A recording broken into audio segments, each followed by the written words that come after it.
Hello and welcome. You stand at the threshold of a world unlike any other in the multiverse.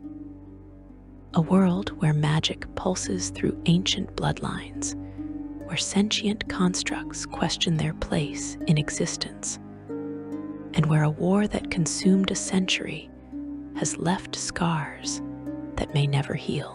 But to understand Eberron as it exists today, you must journey back to the very beginning, to a time before nations, before races, before even the concept of mortality held meaning. You must understand the Progenitor Dragons, the beings whose cosmic struggle shaped reality itself, and whose prophecy continues to guide the fate of every living thing. In the beginning, there was nothing but the vast emptiness of space and the infinite potential of creation. From this void emerged 3 dragons of unimaginable power, beings so ancient and mighty that they existed before the concept of divinity itself. These were the progenitors, Cyberes, Eberron, and Kyber. They were not merely powerful creatures. They were creation incarnate, each embodying fundamental forces of existence. Cyberes represented the boundless sky and limitless potential. Eberron embodied nurturing creation and life's protective embrace. Kyber personified the depths, darkness, and the hungry chaos that seeks to consume all order. These 3 dragons did not emerge with conflict in their hearts. The stories passed down through the ages tell you that for countless eons, the progenitors worked together, their combined essence weaving the fabric of reality.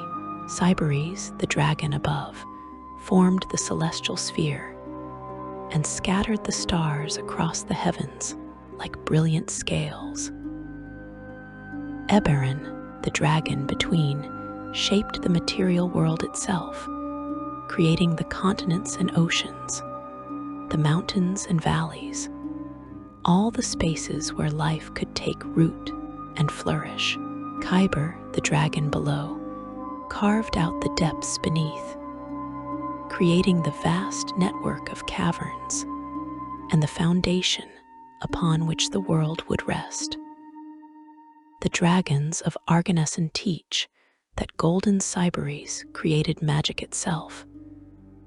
Gentle Eberron brought forth life, and cruel Kyber became the creator of that which lurks in darkness. This expanded version of the progenitor myth suggests tensions first arose as they were creating the planes. Their differing visions for the planar system, creating friction that would eventually erupt into catastrophic violence. But harmony among such powerful beings could not last forever. The exact nature of what sparked the conflict between the 3 progenitors remains shrouded in mystery, lost to the incomprehensible passage of time. Based on the fragmented accounts that survive, scholars have developed various theories. Some believe that Kyber grew jealous of the beauty that Cyberes and Eberron created, seeing their work as an affront to the primal chaos from which they all emerged. The draconic texts hint that disagreements over the creation of certain planes, particularly Corvair's assignment of Kithri, Mabar, and Zoriat to Kyber, while Donvi, Fernia, and Irian went to Cyberes, may have fueled these tensions. This could imply that the progenitors' fundamental natures made conflict inevitable when faced with the final task of creating the material plane together. What you know with certainty is that Khyber turned against the other two progenitors with a fury that shook the foundations of the newly formed reality. The dragon below struck at Cyberes with devastating force. The battle between Khyber and Cyberes raged across the cosmos. A conflict so vast and terrible that mortal minds struggle to comprehend even the shadow of its magnitude. In a moment that would define all of existence thereafter, Khyber murdered Cyberes, shattering the great dragon into countless fragments. These pieces did not simply fall away into nothingness. Instead, they formed a ring around the world, a constant reminder of what was lost and what was sacrificed. The fragments of Cyberes became the ring of Cyberes, those golden shards that circle the world even now, occasionally falling to the surface as dragon shards imbued with incredible magical power. Eberron witnessed the destruction of Cyberes with horror and grief beyond measure. The dragon between could not let Khyber's violence go unchallenged, could not allow the destruction of everything they had created together. But Eberron understood something crucial. Khyber could not be destroyed in the same way Cyberes had been shattered. Such an act would risk unraveling reality itself, undoing all that had been built. Instead, Eberron chose a different path, one of sacrifice and eternal vigilance. The dragon between coiled around Khyber in an embrace that was both loving and imprisoning. Eberron's body became the world itself, wrapping around Khyber in countless layers of stone and earth, creating an inescapable prison. As Eberron's essence merged with the material plane, the dragon transformed into the very substance of the world. The continents became Eberron's scales. The oceans filled the spaces between. The mountains rose as monuments to the struggle, and deep beneath it all, trapped in an endless maze of caverns and darkness, Khyber raged against the prison that held the dragon below captive. This act of imprisonment came at the ultimate cost. Eberron could never be free, could never again move or act as an independent being. The dragon between became the world, a conscious entity spread across every inch of land and sea, forever bound to the task of containing Khyber's destructive force. But in this sacrifice, Eberron ensured that creation could continue, that life could emerge and flourish on the surface of the world that bore the dragon's name. The imprisonment of Khyber was not perfect, could never be truly absolute. The dragon below's power was too great, too fundamental to reality itself, to be completely suppressed. From the depths of the prison, Khyber's essence seeped upward, manifesting in dark and twisted ways. The deepest caverns of the underworld, known as Khyber's depths, became home to aberrations and horrors that reflected the dragon below's chaotic nature. The texts tell us that fiends and overlords spawned from Khyber's malevolence, creatures of pure destruction that sought only to corrupt and consume. Yet even from this cosmic tragedy, something profound emerged. Before Cyberes was shattered, before Eberron became the world, And even as Kyber descended into madness and violence, the three progenitors had begun something together. They had started to write a prophecy, not with words, but with the very structure of reality itself. The draconic prophecy, as it would come to be known, was inscribed in the patterns of the stars, in the flow of magical energy through the planes, in the birth and death of civilizations, and in the bloodlines of dragons and dragon-marked heirs alike. The draconic prophecy is not a simple prediction of what will be. It is far more complex and multi-layered than any mortal prophecy could ever be. Multiple theories exist about its true nature and purpose. Some dragons believe the prophecy reflects the ongoing struggle between Kyber and Eberron, a manifestation of the progenitors' divergent desires for their creation. Others suggest it draws power from all living beings, shaped by their desires and channeling their wants, which would explain how it can predict the future while simultaneously influencing people to act in accordance with its predictions. This uncertainty about the prophecy's fundamental nature means that even the wisest scholars can only speculate about its ultimate purpose. The dragons, children of the progenitors, inherited the ability to perceive fragments of this great prophecy. According to the myths, true dragons formed from a mixing of Cyberes' blood with the life force of Eberron, making them the last creation the two progenitors made together. They devoted themselves to studying and interpreting the prophecy's signs. They built vast libraries of knowledge in places like Argonesson, the continent where dragon civilization flourished far from the younger races.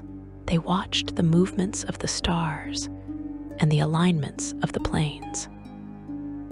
They noted the emergence of dragon marks on humanoid skin, seeing these as crucial signs in the prophecy's unfolding. But understanding the draconic prophecy proved to be an impossible task. For every sign correctly interpreted, 10 more emerged with meanings that contradicted previous readings. The prophecy showed not one future, but countless possibilities, branching paths that diverged and converged in patterns too complex for even dragon minds to fully grasp. Some dragons became so consumed by their study of the prophecy that they lost themselves in its infinite complexity, going mad from trying to hold too many contradictory futures in their minds simultaneously. As the world took shape on Eberron's surface, life began to emerge in countless forms.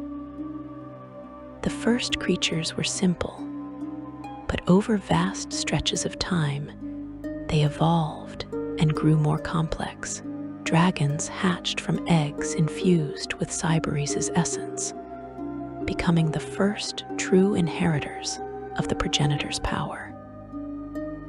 These dragons were not mere beasts, but beings of incredible intelligence and magical ability, each one capable of shaping reality according to their will. The dragons quickly established themselves as the dominant force on Eberron. They built cities of crystal and stone in Argonesson, creating a civilization that valued knowledge and the study of the draconic prophecy above all else. They divided themselves into various factions, based on their interpretations of the prophecy and their philosophies about how dragons should interact with the world.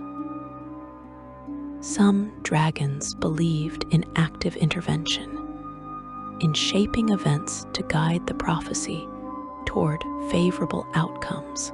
Others advocated for observation only, arguing that any intervention could corrupt the prophecy's natural unfolding. But dragons were not the only children of the progenitors. From Kyber's imprisoned essence came other beings, twisted reflections of the dragon's majesty. These were the fiends, demons and devils born from the dragon below's rage and corruption. They possessed power that rivaled the dragon's in some ways, but their nature was fundamentally destructive, bent toward chaos and evil. The fiends clawed their way up from Kyber's depths, seeking to spread suffering and corruption across the surface world. The emergence of the fiends from Kyber represented an existential threat to all life on Eberron. These creatures did not simply kill. They corrupted, they twisted, they transformed everything they touched into mockeries of natural life. Entire regions fell under their influence, becoming blighted wastelands where reality itself grew thin and unstable. The dragons, despite their power and wisdom, found themselves struggling to contain the fiendish hordes that poured forth from the depths. In this darkest hour, an unexpected ally emerged. The quaddles, serpentine creatures of pure good, came to Eberron's defense. The myths describe them as having formed from the blood of Cyberes, though some scholars interpret this symbolically rather than literally. These beings possessed power drawn from selfless love and sacrifice. They were fewer in number than the fiends, but their dedication to protecting life gave them strength beyond their physical forms. The quaddles looked upon the ravaged world and understood that conventional warfare could not defeat the fiends. For every demon destroyed, Kyber's essence spawned more.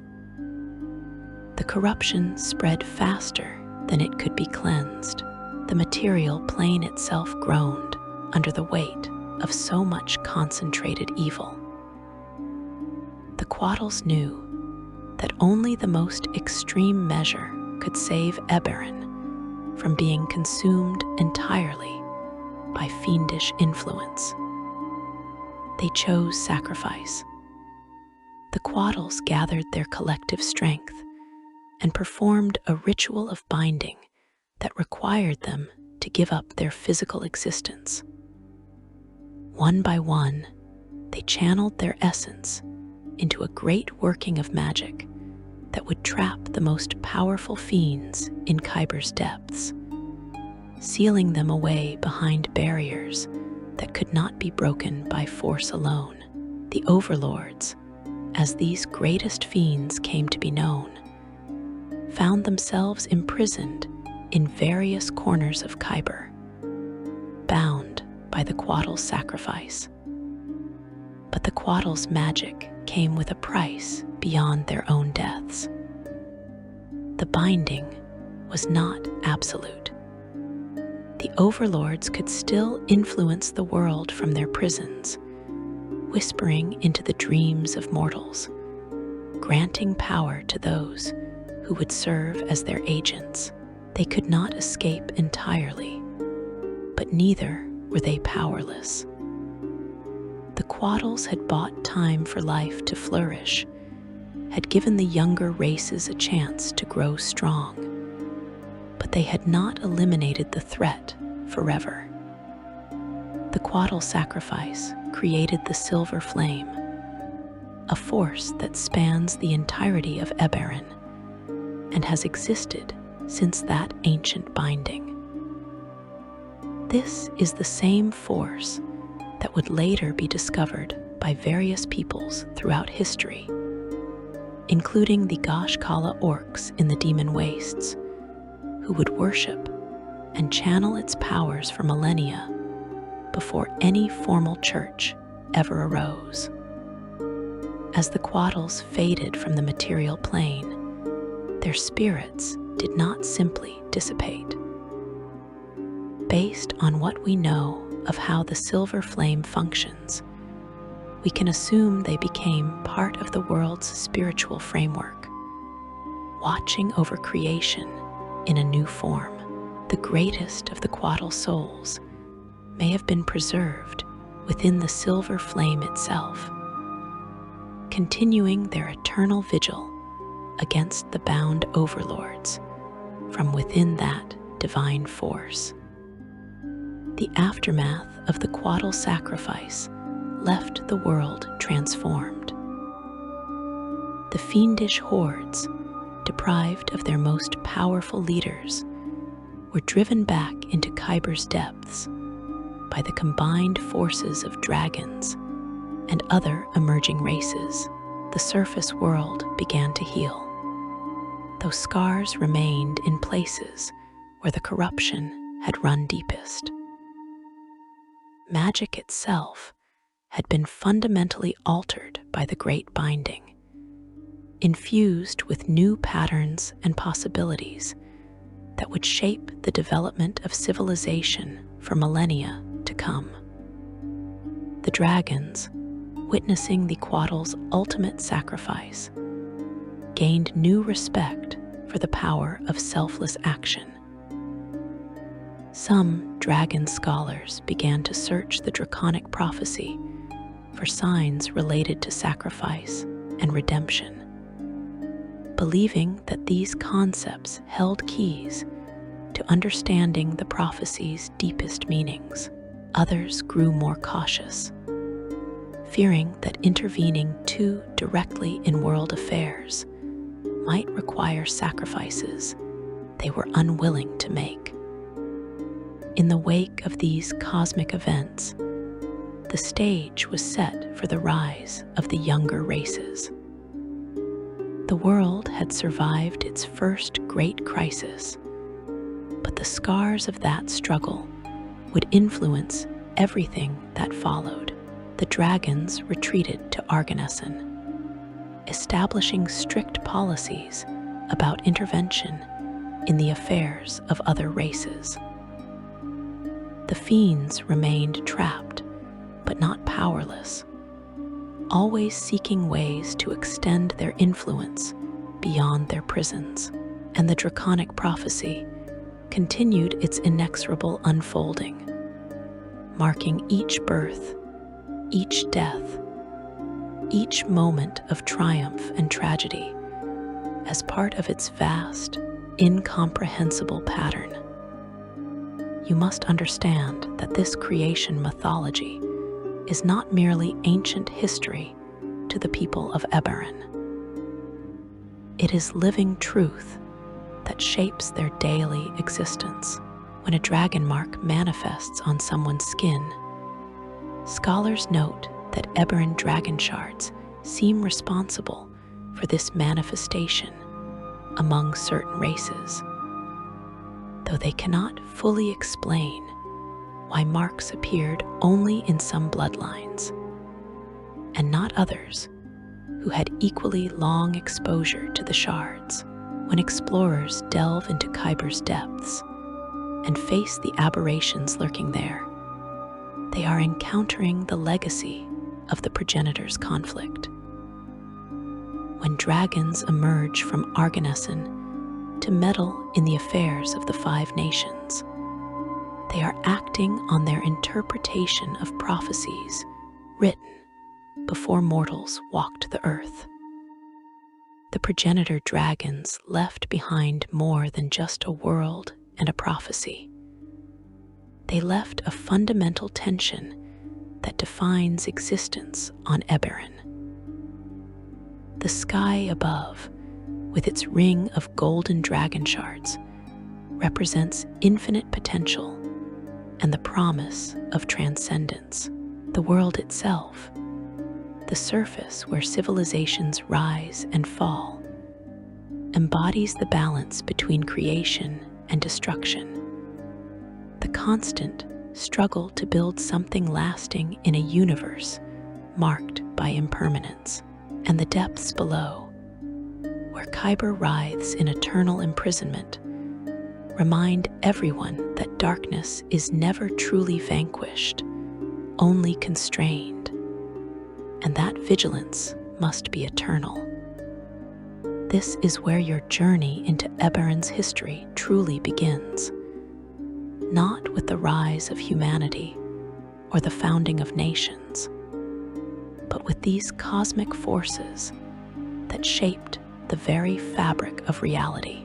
Everything that follows, every war, every alliance, every triumph and tragedy, occurs within the framework established by Cyberese, Eberron, and Kyber. Their legacy is inescapable, woven into the structure of magic, the nature of the planes, and the destiny of every living being. Section 2. The Age of Monsters, Giants, Dragons, and the Dhakaani Empire. The world that emerged from the Age of Demons was not empty. As the fiends retreated into their prisons and the quaddles faded into legend, new races began to claim the surface of Eberron. But these were not the humans, elves, and dwarves that would later dominate Corvair. The first great civilizations belonged to beings of immense power and stature, creatures that would shape the land through their rise and their catastrophic fall. You must now turn your attention to Zendrik, the southern continent, where giants built an empire that would surpass anything seen before or since in terms of raw magical achievement. The giants of Zendrik did not emerge from nowhere. They rose from the ruins of the Age of Demons approximately 80,000 years ago, beginning what would become known as the Age of Giants. In the earliest days, the giants lived as scattered tribes, each clan developing its own traditions and relationship with the magical energies that permeated their homeland.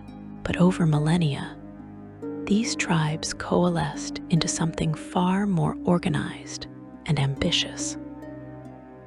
They built cities of cyclopean stone, raised towers that pierced the clouds, and delved into magical secrets that would make modern archmages weep with envy. The Group of 11, as the giant nations came to be collectively known, represented the pinnacle of magical civilization. Each nation specialized in different aspects of arcane study and application, based on archaeological evidence and surviving records. Scholars believe some nations focused on elemental magic, binding primal forces to their will and reshaping the landscape according to their desires. Others explored necromancy, seeking to unlock the secrets of life and death, pushing the boundaries of what mortality meant. Still, others turned their attention to planar magic, opening portals to distant realms and drawing power from sources beyond the material plane. The giants' mastery of magic manifested in works that defy mortal comprehension even now, thousands of years after their civilization's collapse.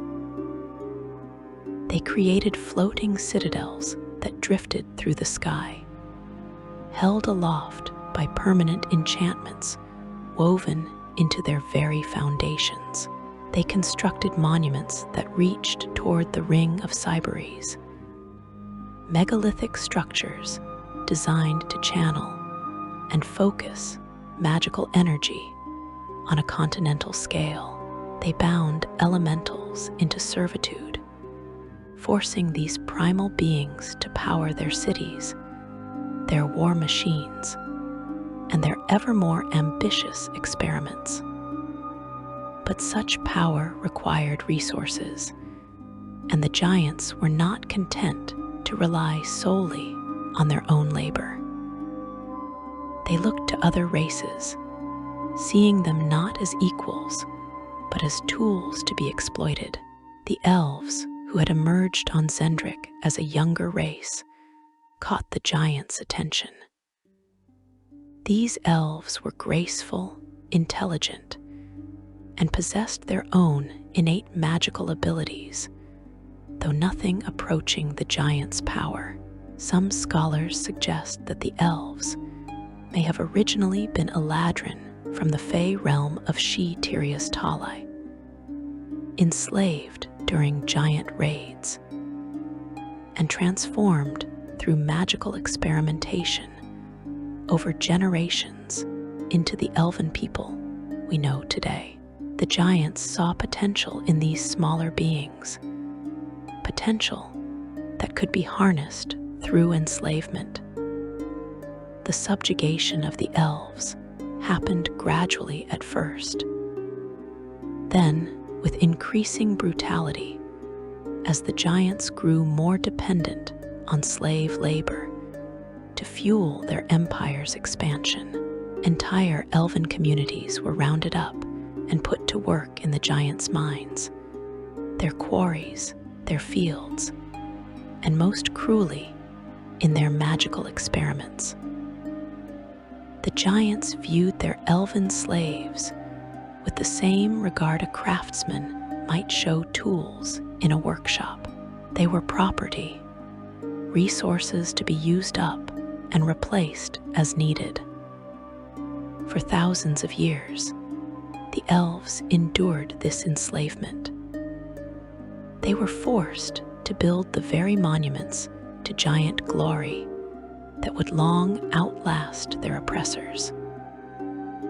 They died in uncounted numbers in the giants' mines, extracting the raw materials needed for ever more elaborate magical constructions. They served as test subjects in arcane experiments that pushed the boundaries of ethical magic far beyond any reasonable limit. And through it all, they survived, adapting, learning, and waiting for any opportunity to break free from their chains. The giants, meanwhile, grew increasingly reckless in their pursuit of magical supremacy. They competed with one another, each nation striving to outdo the others in demonstrations of power and arcane sophistication. They experimented with forces they did not fully understand. They pushed the boundaries of what magic could accomplish without considering whether they should attempt such feats. Their hubris knew no bounds, their caution eroded by millennia of unchallenged dominance. Then, approximately 40,000 years before the present day, catastrophe struck from an unexpected direction. The quori, alien inhabitants of Daelkyr, the plane of dreams, invaded Zendrik through a planar gate that connected Eberron to their realm. This invasion brought unspeakable doom to the giant empires. Nightmares erupted from earth and sky as the giants faced the psionic power of the quori, a power that all their magical studies had not prepared them to combat. According to the accounts preserved by draconic scholars, the quori found it difficult to operate in the physical world, which operated under very different natural laws than the plane of dreams. This suggests they created arcane creation forges, funneling the primal life force of Eberron herself to craft the first warforged, living, sentient constructs who swelled the quori's legions. The utopia the giants had taken 20,000 years to build threatened to collapse as these constructs, and the quori themselves devastated their civilization. The giants responded with desperate measures. They had tapped into dread powers far beyond their ability to control to forge and empower an incredibly powerful eldritch machine called the Moonbreaker. The Titans of the Salat League, one of the most powerful giant nations, created this weapon with a singular purpose: to drive the quori off Eberron regardless of the cost. When the Moonbreaker was activated, it succeeded in its terrible purpose. The weapon destroyed Krya, the 13th moon of Eberron, and in the process severed the planar gate between the world and Daelkyr. As the moon disintegrated, the result was a planetary cataclysm that shook Zendrik to its core and plunged large portions of that continent beneath the sea.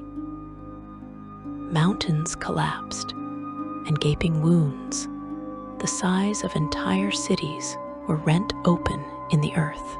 The sun's light was blotted out for a decade, as portions of the shattered moon rained down from the sky for years, spreading devastation across the world. The physical connection between Eberron and Daelkyr was severed, perhaps forever. The giants had won their war against the quori, but the victory came at a catastrophic price. Their civilization lay in ruins, vast portions of their territory lost beneath the waves, or transformed into blasted wastelands. Yet even this disaster did not teach them caution. The giant nations began to rebuild, slowly recovering their strength over the following centuries. This did not go unnoticed. The dragons of Argonesson, ever vigilant and ever watching for signs in the draconic prophecy, had observed the giants' war with the quori with growing concern.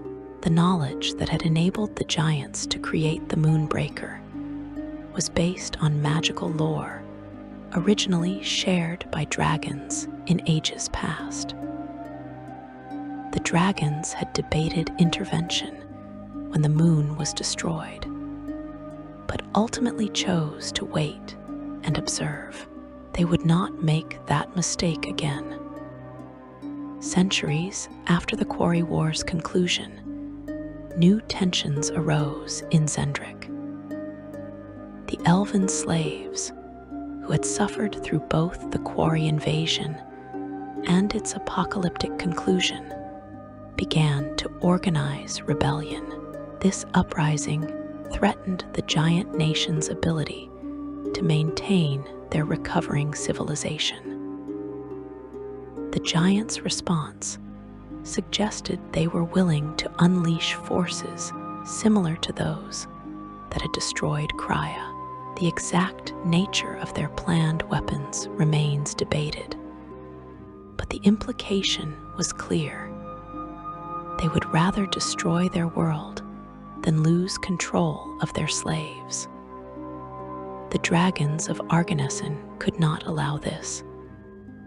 They had stood aside once while the giants tore down a moon and nearly destroyed Eberron in the process. They would not permit a second such catastrophe. The various dragon factions, which had argued for years about whether to intervene in Zendrik, suddenly found themselves in complete agreement. The giants had to be stopped, and they had to be stopped with overwhelming force. The dragons came to Zendrik in numbers not seen before or since. They came from every corner of Arganessen, dragons of every color and creed, united in a single purpose. They brought with them the full weight of their magical might, accumulated over millennia of study and practice. They brought ancient rituals and spells that had not been used since the age of demons, and they brought with them an absolute determination to ensure that the giant civilization would never again threaten the ring of Cyberes or the stability of the world itself. What followed was not a war in any conventional sense. It was annihilation. The dragons unleashed destruction on a scale that reshaped the very geography of Zendrik. They shattered the floating citadels, sending them crashing down to earth with force that created new valleys and mountains. They destroyed the great magical infrastructures the giants had spent millennia building, disrupting the flow of arcane energy across the continent. They toppled the Cyclopean towers and smashed the monuments that had stood as testaments to giant achievement. But the dragons did not stop at merely destroying the giants' physical works. They employed magic designed to prevent the giant civilization from ever rising again. They cast curses that would prevent the scattered giant survivors from rebuilding their society. They disrupted the very magical nature of Zendrik, creating areas where reality itself became unstable, where the laws of nature bent and twisted in unpredictable ways. They ensured that any attempt to restore the old glory would be met with supernatural resistance. The giants, for all their power and magical knowledge, could not stand against the united force of dragonkind. Their great nations crumbled one by one. Their mightiest champions fell before dragon claws and dragon fire. Their most powerful artifacts were destroyed or scattered across the continent. Within a span of time that was merely an eye blink in the grand sweep of history, tens of thousands of years of civilization was reduced to ruins. The elves, who had suffered under giant rule for so long, suddenly found themselves in a world transformed. The chains of their enslavement were broken, not through their own rebellion, but through the dragon's wrath. Led by agents of Erin and her inner circle, the elf slaves slipped away in the tumult. They emerged from the ruins of giant cities to find their oppressors scattered and broken, reduced to primitive tribes that retained only fragments of their ancestors' knowledge.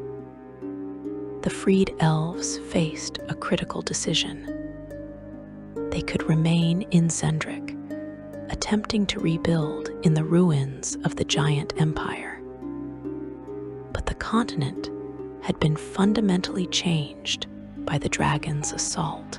Strange curses lingered in certain regions. Reality itself seemed unstable in places where the most powerful magic had been unleashed. and the elves had no desire to remain in the land of their enslavement. Surrounded by reminders of their suffering and the ever-present danger that the dragons might return, they chose exodus. The elves built ships and set sail across the Thunder Sea, leaving behind the ruins of Zendrik and seeking new lands where they could forge their own destiny. The journey was perilous. Many ships were lost to storms and sea monsters. But those who survived the crossing eventually reached new shores. Over the millennia following their exodus from slavery in Zendrik, some elves landed on the island of Eberron, where they would develop their unique culture centered around ancestor worship and the Undying Court. Others continued their migrations, eventually settling in what would become Vaelnar, where they would embrace a warrior culture that honored their ancient heroes. While the elves were fleeing Zendrik, and the giants were reduced to shadows of their former glory, another power was rising on the continent of Corvair.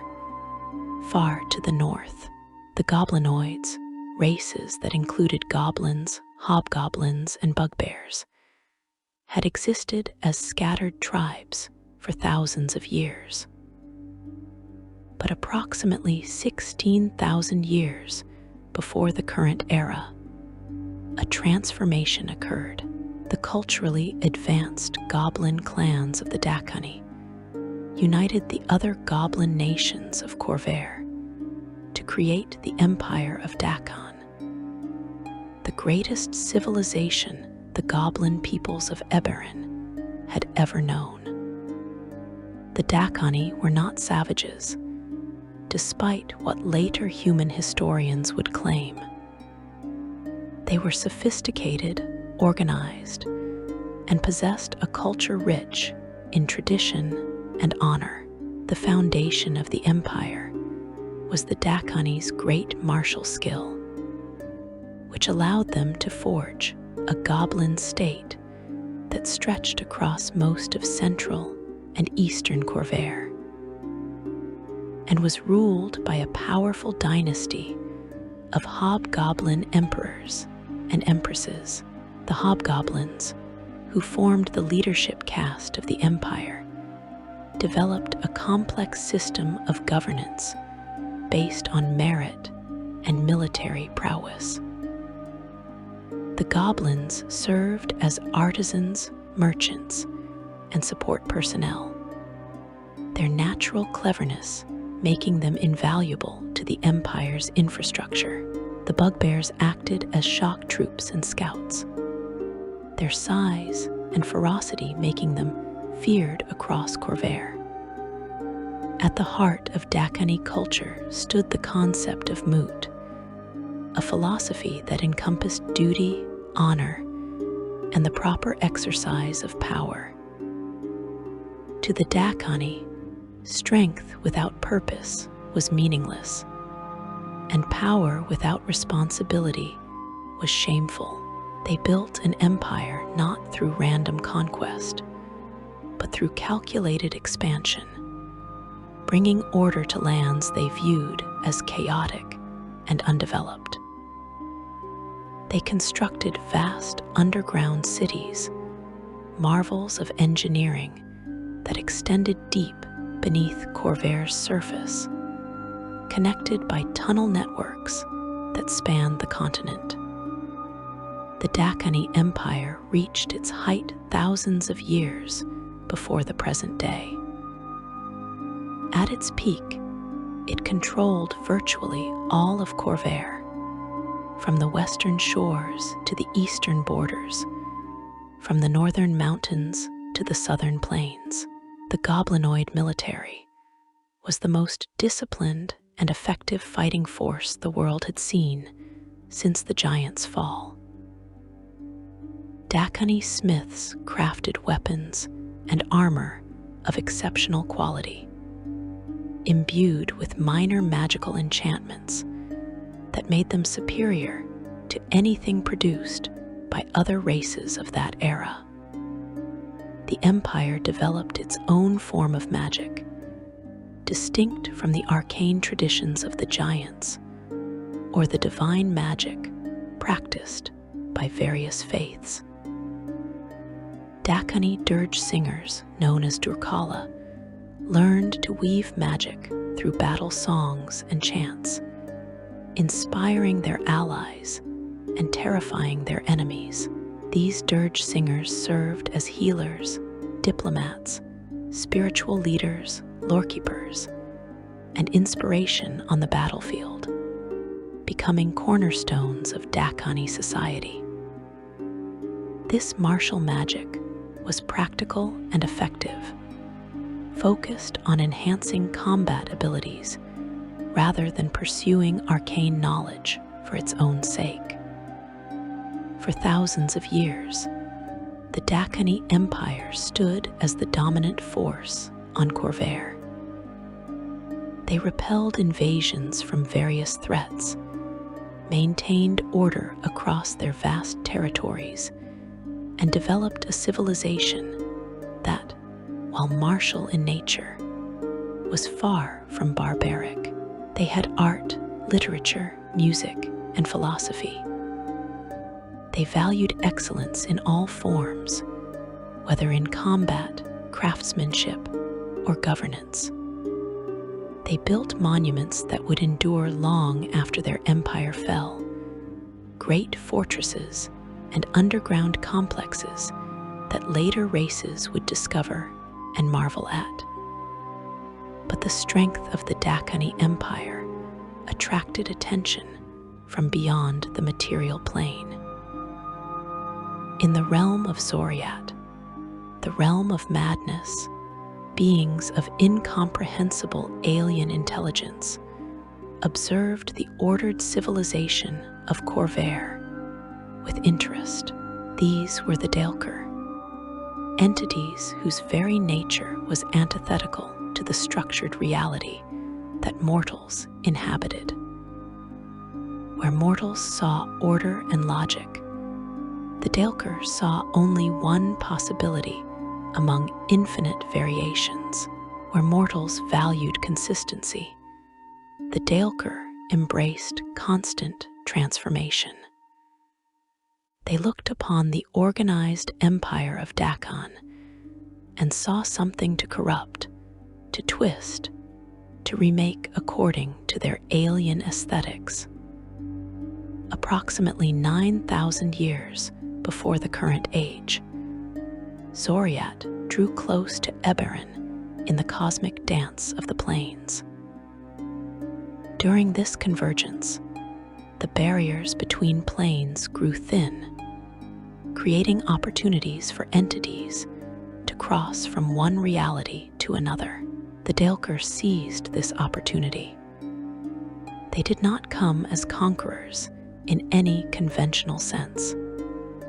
They came as corruptors, as beings who sought to fundamentally alter the nature of reality on Khorvaire. The Daelkyr invasion did not announce itself with armies and open warfare. Instead, it began with subtle corruption. Dhakaani soldiers on patrol in remote regions encountered strange creatures that should not exist, beings whose very forms violated natural law. Entire outposts went silent, and when rescue parties arrived, they found their comrades transformed into grotesque mockeries of life. The Daelkyr did not simply kill, they reshaped, altered, and corrupted, turning the Empire's own strength against itself. As the invasion progressed, the true horror of the Daelkyr became apparent. These entities possessed power over flesh and form that exceeded anything the Dhakaani had encountered. They could take living creatures and transform them into aberrations, monsters whose existence defied natural order. They created the Dalgaunts, the Dalgrims, the Mind Flayers, and countless other horrors that would plague Khorvaire for millennia to come. Each Daelkyr lord brought their own particular brand of madness, their own philosophy of corruption. The Dhakaani military, for all its discipline and prowess, found itself facing an enemy unlike any they had prepared for. Their weapons were effective against the aberrations the Daelkyr created, but destroying these creatures only slowed the invasion. It did not stop it. The Daelkyr themselves proved nearly impossible to kill permanently, their alien nature making them resistant to conventional weapons and magic. Worse, every victory the Dhakaani won came at a cost. As soldiers who fought the aberrations too closely sometimes found themselves corrupted, transformed into enemies of the empire they had served, as the very foundations of the empire cracked under the pressure of the Daelkyr assault, as goblinoids were warped and sent back against their former comrades. Despair began to creep into even the strongest warriors. The war against the Daelkyr consumed the Dhakaani Empire. Entire legions were lost in battles against the aberrant hordes. Great cities were abandoned as corruption spread too widely to contain. The underground tunnel networks, once the Empire's greatest strength, became liability as aberrations spread through them faster than they could be sealed.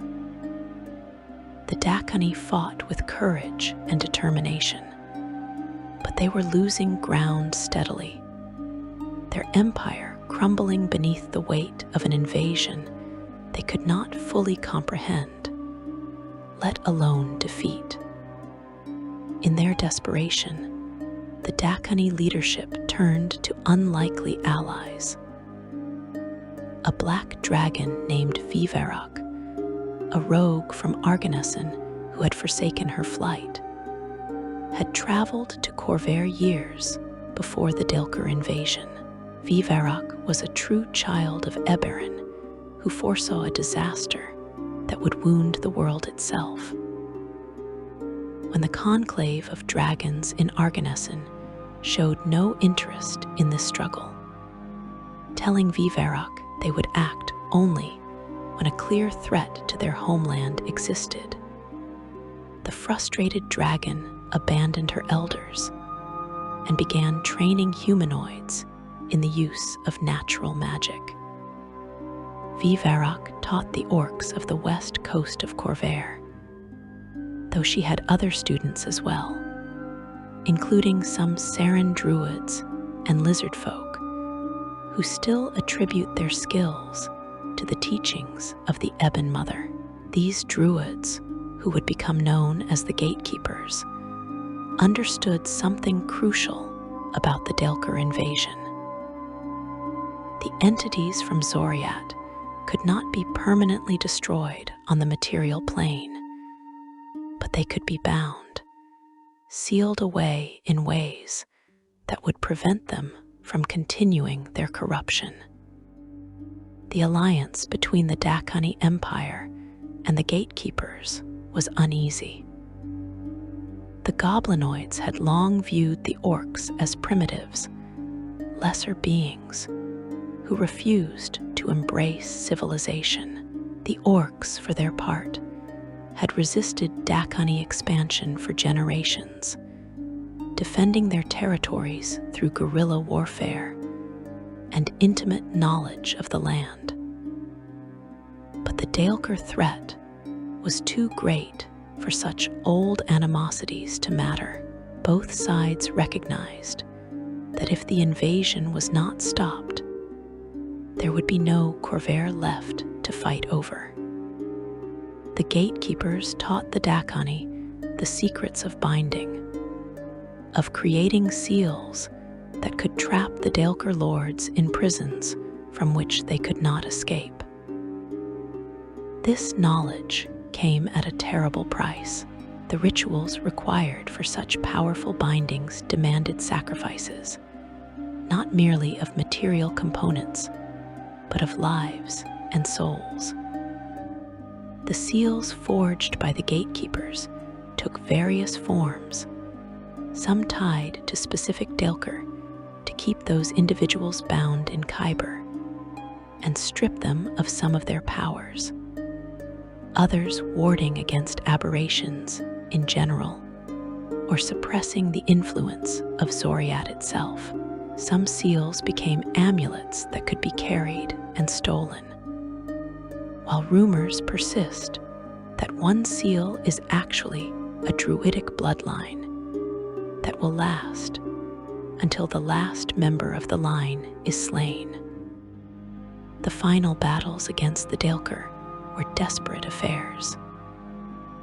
Dhakaani warriors held back the aberrant hordes, while gatekeeper druids performed their binding rituals. One by one, the Daelkyr lords were imprisoned deep beneath Khorvair's surface, sealed in chambers where reality itself was reinforced to prevent their escape. Toward the end of the Daelkyr War, combined orc and goblin forces pushed the Daelkyr armies back to the plain of Xoriat, and the gatekeepers placed dimensional seals throughout the shadow marches and Eldin reaches that severed ties with the realm of madness, preventing the Daelkyr from returning to Eberron. The aberrations they had created remained loose on the surface, but without their masters to direct them, these creatures became less coordinated, easier to contain or destroy. The victory against the Daelkyr came too late to save the Dhakaani Empire. The war had devastated their civilization beyond any hope of recovery. Entire regions of Khorvair had been abandoned, left as cursed wastelands where aberrations still lurked. The great underground cities lay in ruins, their tunnels collapsed or deliberately sealed to prevent aberrations from using them. The population had been reduced by war and corruption to a fraction of what it once was. The sophisticated systems of governance and trade that had held the empire together had collapsed under the strain of decades of total war.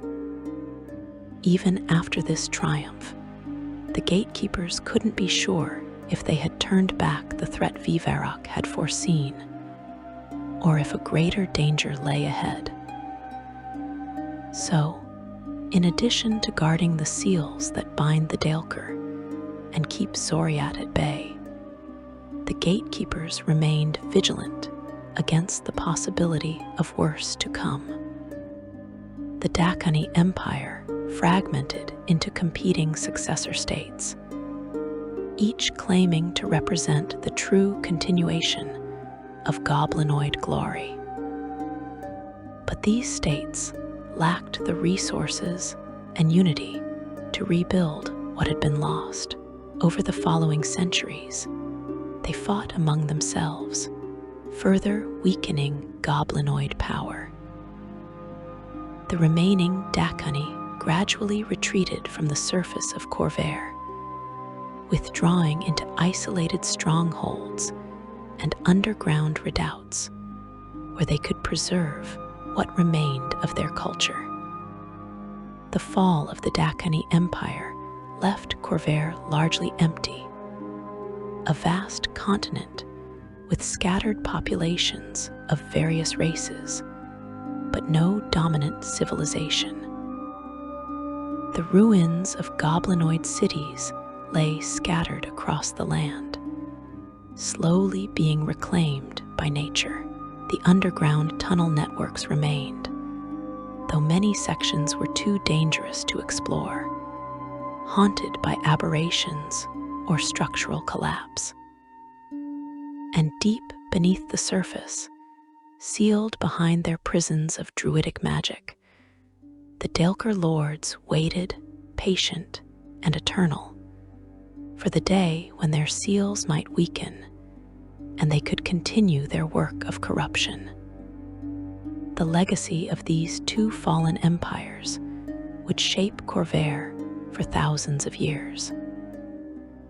The ruins of giant civilization in Zendrik would attract explorers and treasure hunters, all seeking to unlock the magical secrets the giants had mastered.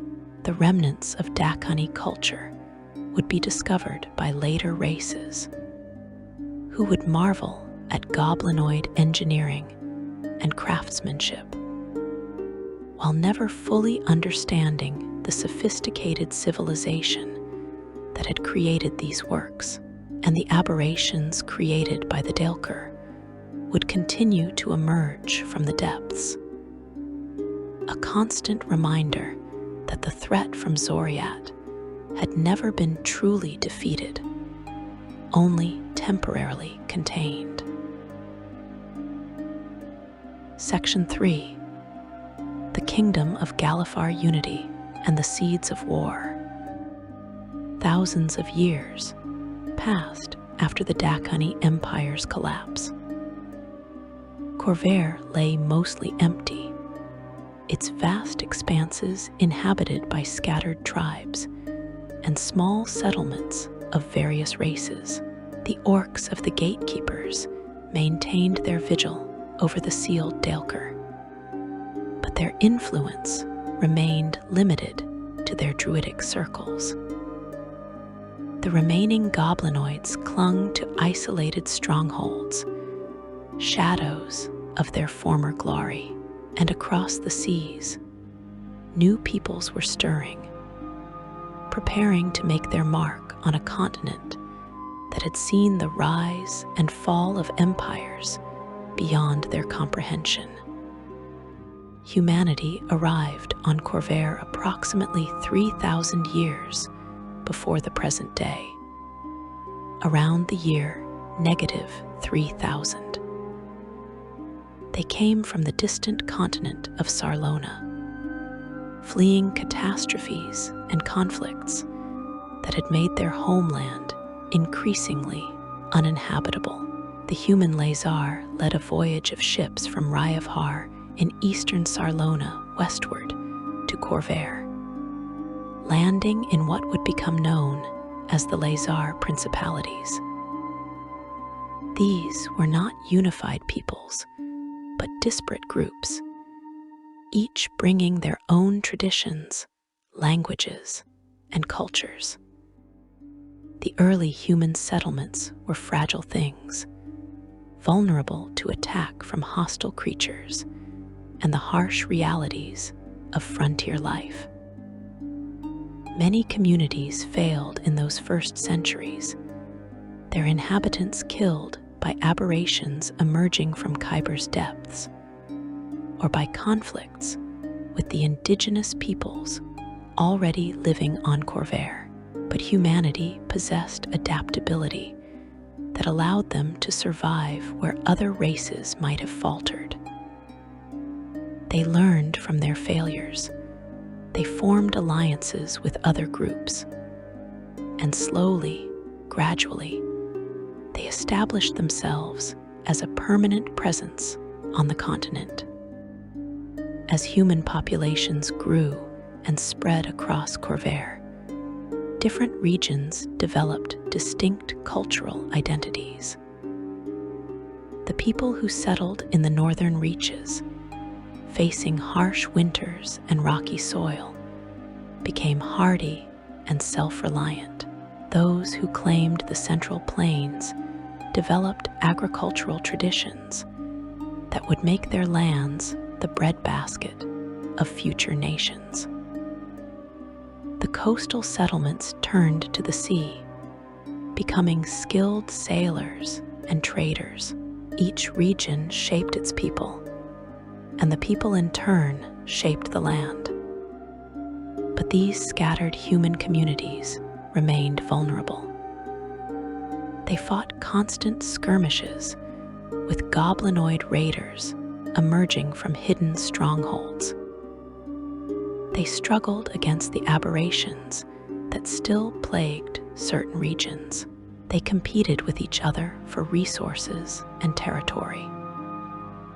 What they needed was unity, organization, and strong leadership that could transform them from scattered settlements into a coherent civilization. That leadership would eventually come, but not for many centuries. Approximately 1,000 years before the Galifar calendar began, around -1000, a warlord named Can the Conqueror emerged in the region that would bear his name. Born in Calacton, which would gain lasting reputation as the birthplace of kings, Can was a brilliant military strategist and charismatic leader who united the warring tribes of his homeland through a combination of martial prowess and political acumen. He did not merely conquer his enemies. He incorporated them into his growing nation, offering positions of authority to defeated leaders who swore fealty to him. He recognized talent regardless of its origin and rewarded loyalty above all else. Can established the nation of Canath, creating systems of governance and military organization that would endure for centuries. He built roads connecting his cities, established standardized laws, and created a professional military force that could defend his realm's borders. Under his rule, Canath grew strong and prosperous, becoming a model that other human settlements looked to with a mixture of envy and admiration. Can attempted to conquer all of Corvair, but his ambitions ultimately exceeded his grasp. His legacy, however, would lay the foundation for what was to come. The descendants of Can, the Conqueror, ruled Canath for generations, maintaining the strength their founder had built, while watching other human nations emerge and establish themselves. To the west, the nation of Thaliost developed, its people growing strong through their own traditions. To the south, Daelkyr became known for religious devotion that would later define its character. The nation of Rot embraced commerce and innovation, developing thriving trade networks. And in the northwest, Metrol fostered both artistic achievement and sophisticated governance. These nations, each powerful in its own right, coexisted in an uneasy balance. They traded with one another, formed temporary alliances against common threats, and occasionally fought limited wars over disputed territories. But no single nation possessed the strength to conquer the others, and none of their rulers possessed the vision to unite Corvair under a single banner. The idea of a unified continent seemed like an impossible dream, a fantasy that ignored the deep cultural differences and competing interests that divided the nations. Then came Galifar Urwinarn. Born into the Canathi royal line, descended from Can the Conqueror himself, Galifar possessed qualities that marked him as extraordinary. He demonstrated tactical brilliance in military exercises, diplomatic skill in court negotiations, and a vision for Corvair's future that went far beyond mere territorial expansion.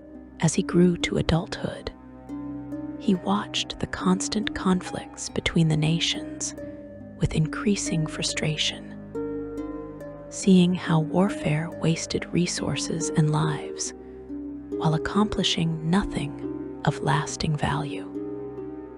Galifar's plan was audacious in its scope. He would unite all the nations under a single crown, creating a kingdom that spanned Corvair from coast to coast. But he understood that such unification could not be achieved through conquest alone. Military force might bring temporary submission, but it would create resentment and rebellion that would tear any empire apart from within. Instead, Galifar proposed something unprecedented, a union built on mutual benefit, shared prosperity, and respect for regional autonomy within a greater whole. He began by carefully building alliances through marriage and diplomacy.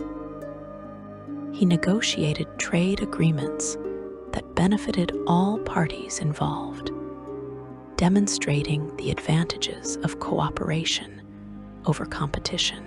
He sponsored cultural exchanges that allowed the peoples of different nations to understand one another better. And all the while, he quietly built military strength, ensuring that when the time came to enforce his vision, he would have the power to do so. The unification of Corvair did not happen peacefully. Despite Galifar's efforts at diplomacy, not all nations were willing to surrender their sovereignty. Some nobles saw union as a threat to their power and privilege. Some regions feared that their cultures would be subsumed into a homogeneous whole. Galifar faced rebellions, assassination attempts, and outright warfare from those who opposed his dream of a united kingdom. But Galifar proved himself to be as skilled a military commander as he was a diplomat.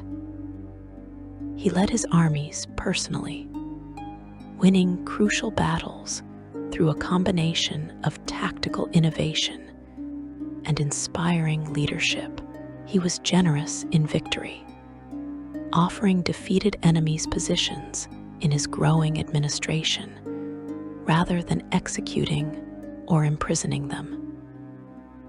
He showed that unity could bring prosperity to all, that regional traditions could be preserved within a greater framework, that cooperation served everyone's interests better than constant conflict. Before the kingdom was fully united, Galifar faced a crucial negotiation with the dragon-marked houses.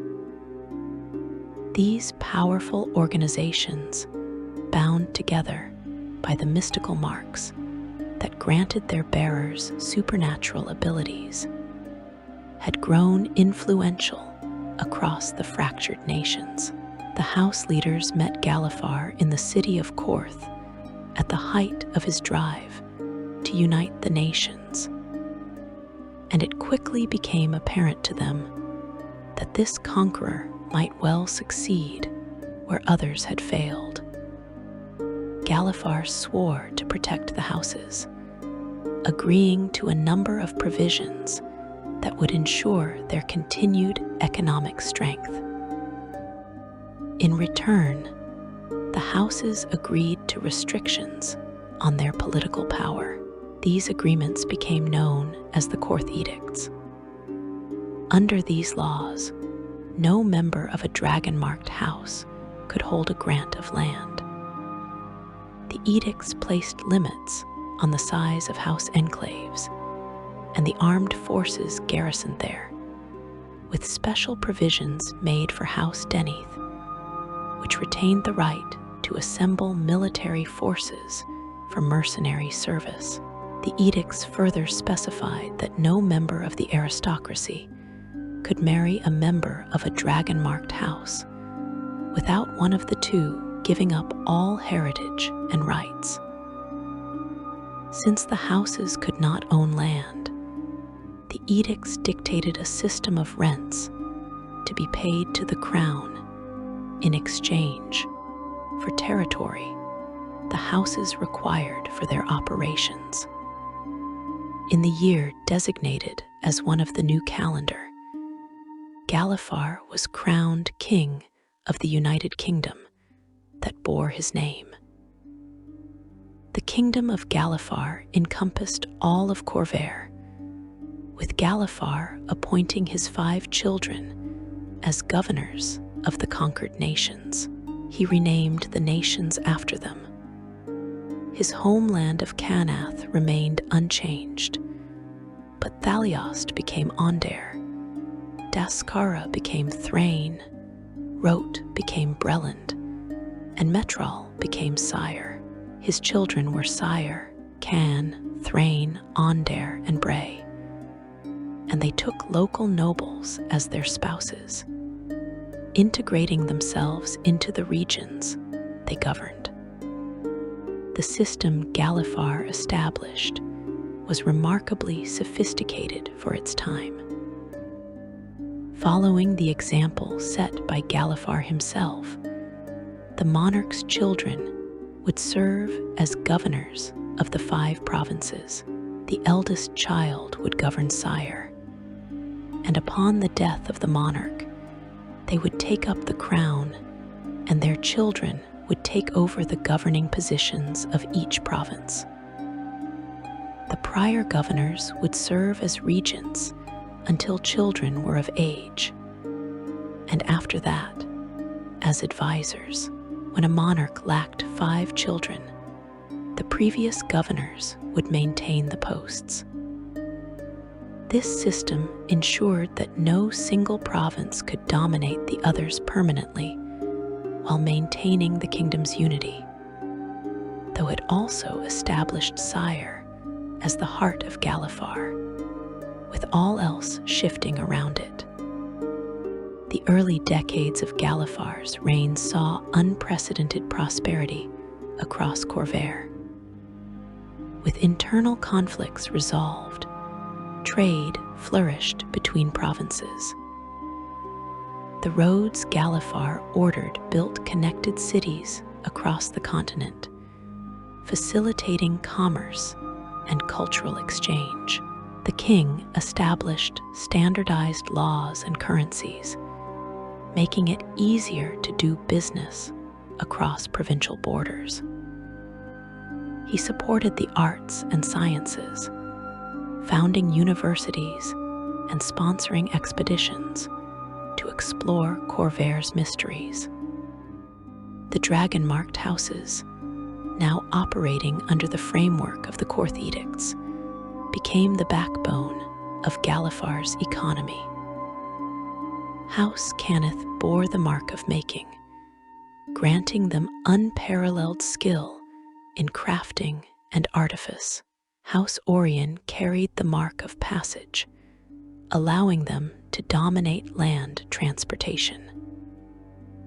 House Lyrandar possessed the mark of storm, making them masters of sea and air travel. House Jorasco held the mark of healing, making them invaluable to anyone seeking medical care. House Galanda carried the mark of hospitality, operating inns and establishments across the kingdom. House Civis bore the mark of scribing, controlling communication networks. House Tharashk carried the mark of finding, specializing in prospecting and tracking. House Firelin held the mark of shadow, presenting themselves as entertainers while operating sophisticated intelligence networks. House Deneth bore the mark of Sentinel, providing mercenary and security services. House Vadalis carried the mark of handling, breeding, and training animals. House Medani bore the mark of detection, offering threat assessment and magical investigation. House Kundarak held the mark of warding, operating banks and secure facilities across the kingdom. The kingdom of Galifar entered a golden age that would last for nearly 900 years. Generations passed in relative peace and prosperity. The provinces maintained their distinct identities while cooperating for the common good. The dragon-marked houses expanded their services and influence. Magical research flourished, leading to innovations that improved daily life for people across all social classes. The lightning rail, a magical train system powered by elemental binding and maintained by House Orion, connected major cities across Corvair. Ever-bright lanterns lit streets and homes. Sending stones allowed instant communication over vast distances. During this golden age, explorers from Galifar began venturing beyond Corvair's shores, seeking knowledge and resources from distant lands. The rediscovery of Zendrik, the southern continent where the giants had once ruled, sparked particular interest. Expeditions to Zendrik promised incredible rewards. Giant artifacts of immense magical power, dragon shards in quantities unavailable anywhere else, and knowledge lost since the Age of Giants. But these expeditions were perilous. Zendrik remained a dangerous land, cursed by the dragon's assault and inhabited by monsters, the degenerate descendants of giants, and other threats. The dragon-marked houses, seeing opportunity in the Zendrik expeditions, invested heavily in exploration and salvage operations. House Tharashk became experts at locating valuable resources in the ruins. House Lyrandar provided transportation to and from the continent. House Cannith studied the artifacts recovered, attempting to unlock their secrets. The crown took its share of the profits through taxes and tariffs, while also sponsoring research into the magical knowledge being recovered.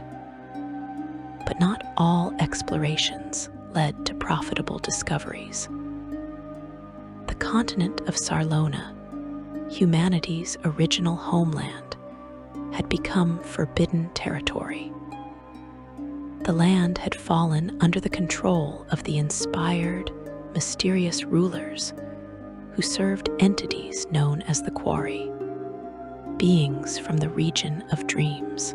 The inspired maintained absolute control over Sarlona through a combination of military might and mind control. They viewed Corvair with suspicion and hostility, and attempts to establish trade or diplomatic relations invariably failed. Galifar eventually declared Sarlona off-limits to its citizens, a policy that would remain in effect until the kingdom's collapse.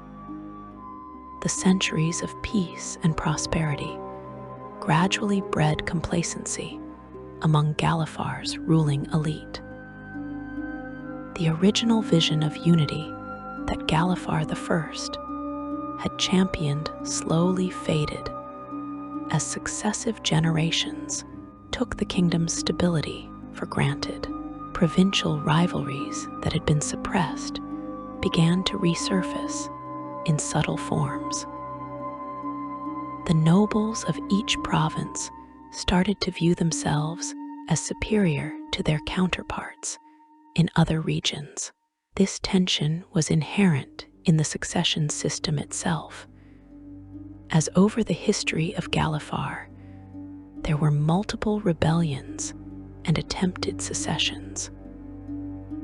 The last war would simply be the largest and last of them. The dragon-marked houses, while bound by the Court edicts, increasingly played the provinces against one another to maximize their profits.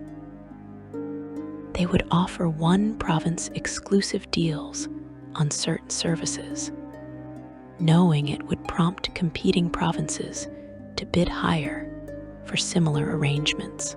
They exploited regulatory differences between provinces, moving operations to wherever conditions were most favorable.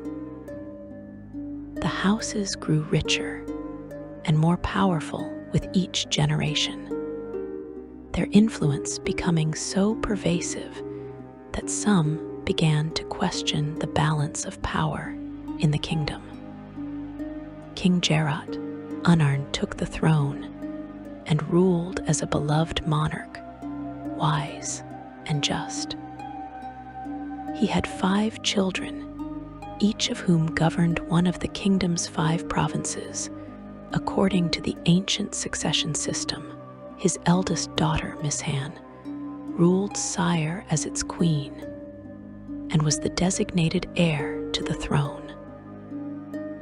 Thalin governed Thrain with religious fervor, widely rumored to be considered for the title of Keeper of the Flame. Caius ruled Canath, maintaining that nation's military traditions. Roger and Roan were twins, with Roger governing Ondair and Roan bringing innovation to Breland. King Jarot's reign should have been a continuation of Galifar's golden age. But beneath the surface stability, tensions were building that even the wise king could not fully address. The provincial governors, his own children, had grown up in an era when the provinces functioned almost as independent entities in practice, bound together more by tradition than by any compelling need for unity. Each sibling had developed their own vision for what Galifar should be, and these visions increasingly diverged from one another. The Church of the Silver Flame had grown powerful in Thrain, and Thalin had become a devoted follower.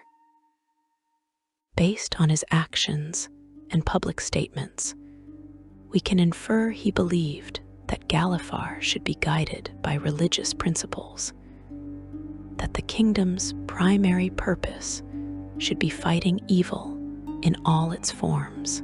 Roan in Breland championed individual liberty and showed interest in reforms that would give more voice to common citizens. Roger in Ondair believed in the supremacy of magical knowledge and wanted increased support for arcane research. Caius in Canath maintained his nation's traditional military focus, believing that strength was the only guarantor of peace. And then there was Mishan in Sire, the heir apparent, who sought to maintain the status quo and preserve the kingdom as it had existed for centuries. This made her a voice of stability, but also, some would argue, of stagnation, seemingly unwilling to address the growing problems that threatened the kingdom's foundation.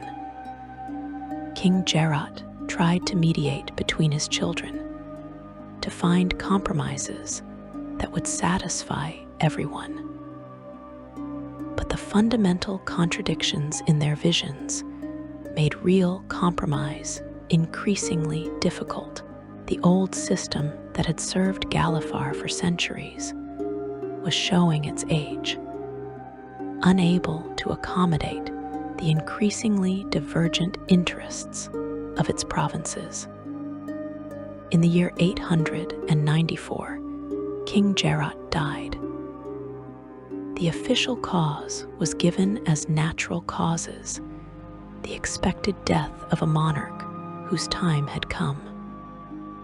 But rumors persisted of poison, of assassination by agents seeking to destabilize the succession.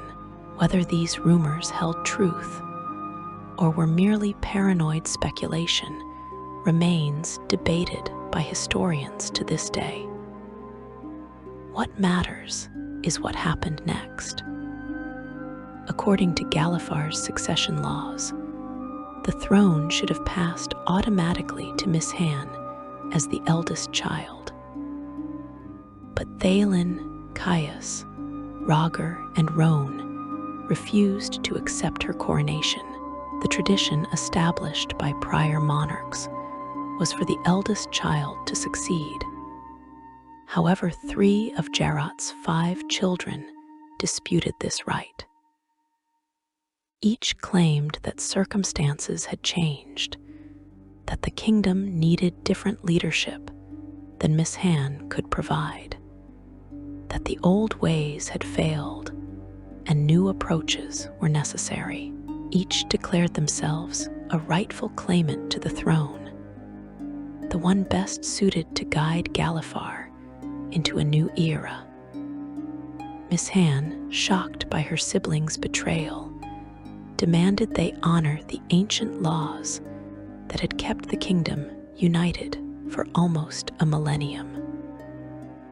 She called upon the dragon-marked houses to support her claim, upon the nobles loyal to sire, upon anyone who valued tradition and stability. But the houses remained officially neutral, unwilling to involve themselves in what they saw as an internal matter for the royal family.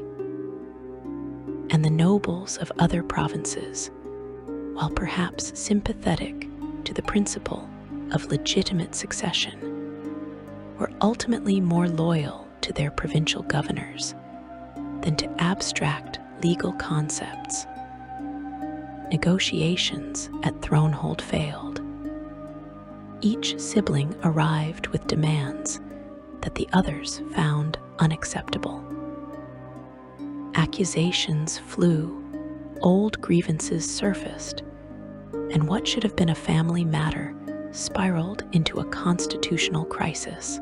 The delegates returned to their provinces, having accomplished nothing except demonstrating that peaceful resolution was impossible.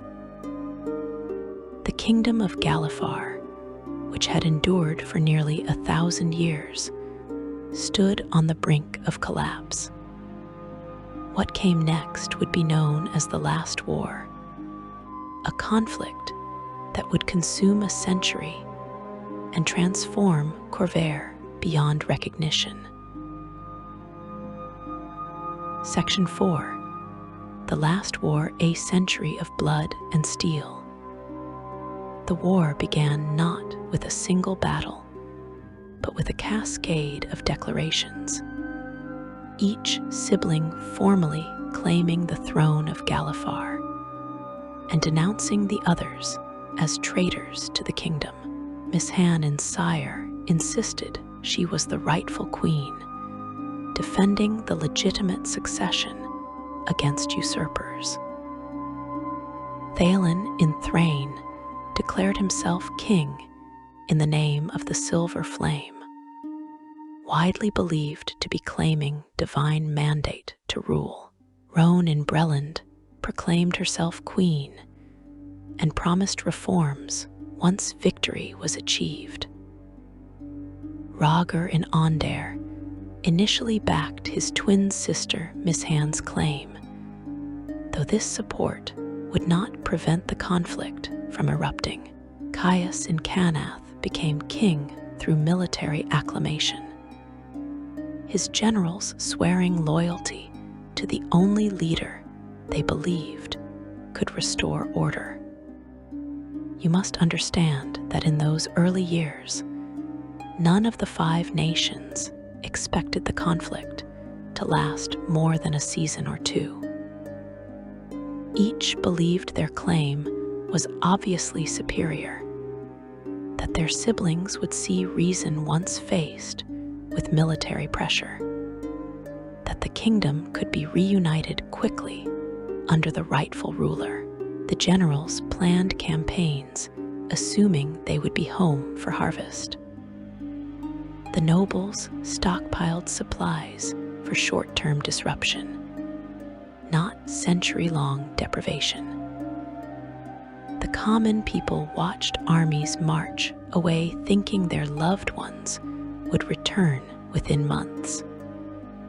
They were catastrophically wrong. In late 894 year of the kingdom, Miss Han formally declared herself Queen of Sire and united Galifar from her capital. The first major engagement occurred on the western shore of Sion's Sound, just south of Flamekeep. The battle lasted days and ended with thousands dead on both sides and no clear victor. Both armies retreated to regroup, shocked by the ferocity of combat between soldiers who had, until recently, considered themselves countrymen. That pattern repeated across Corvair. Sire invaded Breland, seeking to crush what Miss Han viewed as the most dangerous challenger to her legitimacy. Breland's forces, fighting on their own soil with local knowledge and popular support, repelled the invasion and launched a counteroffensive into Siren territory. Canath mobilized its formidable military and struck at multiple neighbors simultaneously, believing that overwhelming force applied quickly would end the war before it truly began. But each nation proved more resilient than expected. Each developed effective countermeasures, and each refused to admit defeat. The dragon-marked houses watched the early battles with growing alarm. Their business model depended on stability and free movement across Corvair. War disrupted trade routes, destroyed infrastructure they had invested in, and forced them to navigate increasingly complex political situations. But the houses also saw opportunity. Armies needed supplies, transportation, communication, and magical support. The houses could provide all of these services at premium wartime prices naturally. House Canath sold weapons and armor to all sides. House Orion operated the lightning rail networks that moved troops and supplies. House Civis maintained communication between distant military units. The houses grew wealthy from the war, even as they publicly lamented the conflict. As the months turned into years, the 5 nations transformed themselves into war machines. Thrain's devotion to the silver flame intensified, with the church taking an increasingly active role in governance. The nation's military became an extension of religious authority, viewing the war as a holy crusade against heresy and evil. Priests blessed soldiers before battle and performed mass healings after engagements. The faithful believed that ultimate victory was assured because they fought for righteousness itself, a conviction that made Thrain's forces willing to accept horrific casualties in pursuit of their goals. Breland adapted to the war by embracing innovation and flexibility. Queen Roan encouraged her military commanders to experiment with new tactics and technologies. Breland developed specialized military units for different combat situations, from elite reconnaissance squads to heavily armored shock troops. The nation's metalworking industries, already strong before the war, expanded dramatically to meet military demand. Breland's cities became centers of weapons production, their forges running day and night to supply the war effort. Ondair turned its magical academies toward military applications. Battle mages who had once studied arcane theory for its own sake now focused on developing spells optimized for combat.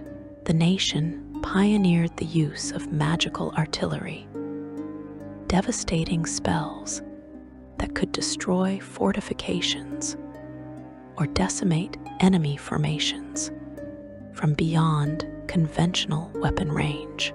Ondarian forces became feared for their ability to strike without warning, teleporting troops behind enemy lines or raining fire from the sky. But this magical prowess came at a cost, as the number of trained mages was limited, and casualties among spellcasters proved difficult to replace. Canath, with its long martial tradition, mobilized more thoroughly than any other nation.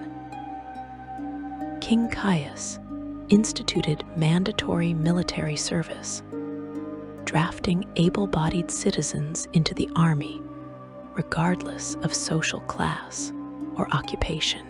The nation's economy shifted entirely toward supporting the war, with farms producing food for soldiers, mines extracting ore for weapons, and every industry serving military needs first.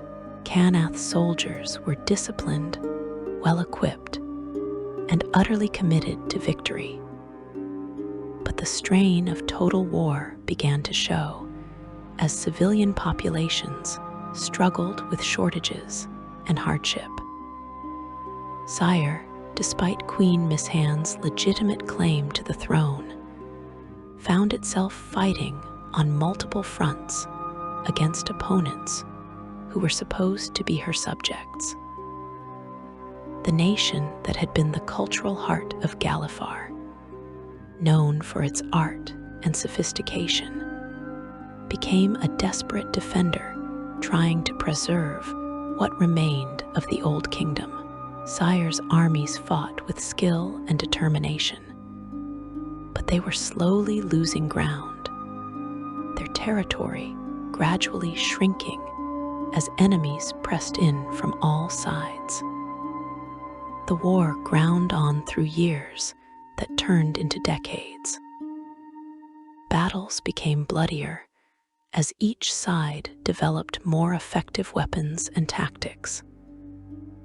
The initial restraint, the hope that the kingdom could be reunited without excessive damage, evaporated. Cities were besieged and sacked. Farmlands were burned to deny resources to enemies. Civilians suffered alongside soldiers as entire regions became contested battlegrounds where normal life became impossible. The year 896 brought particular hardship to Canath. A largely non-existent spring growing season and failed harvests across the land pressed the nation hard, especially its armies. In the grips of famine, the blood of Val provided food to the Canathi people.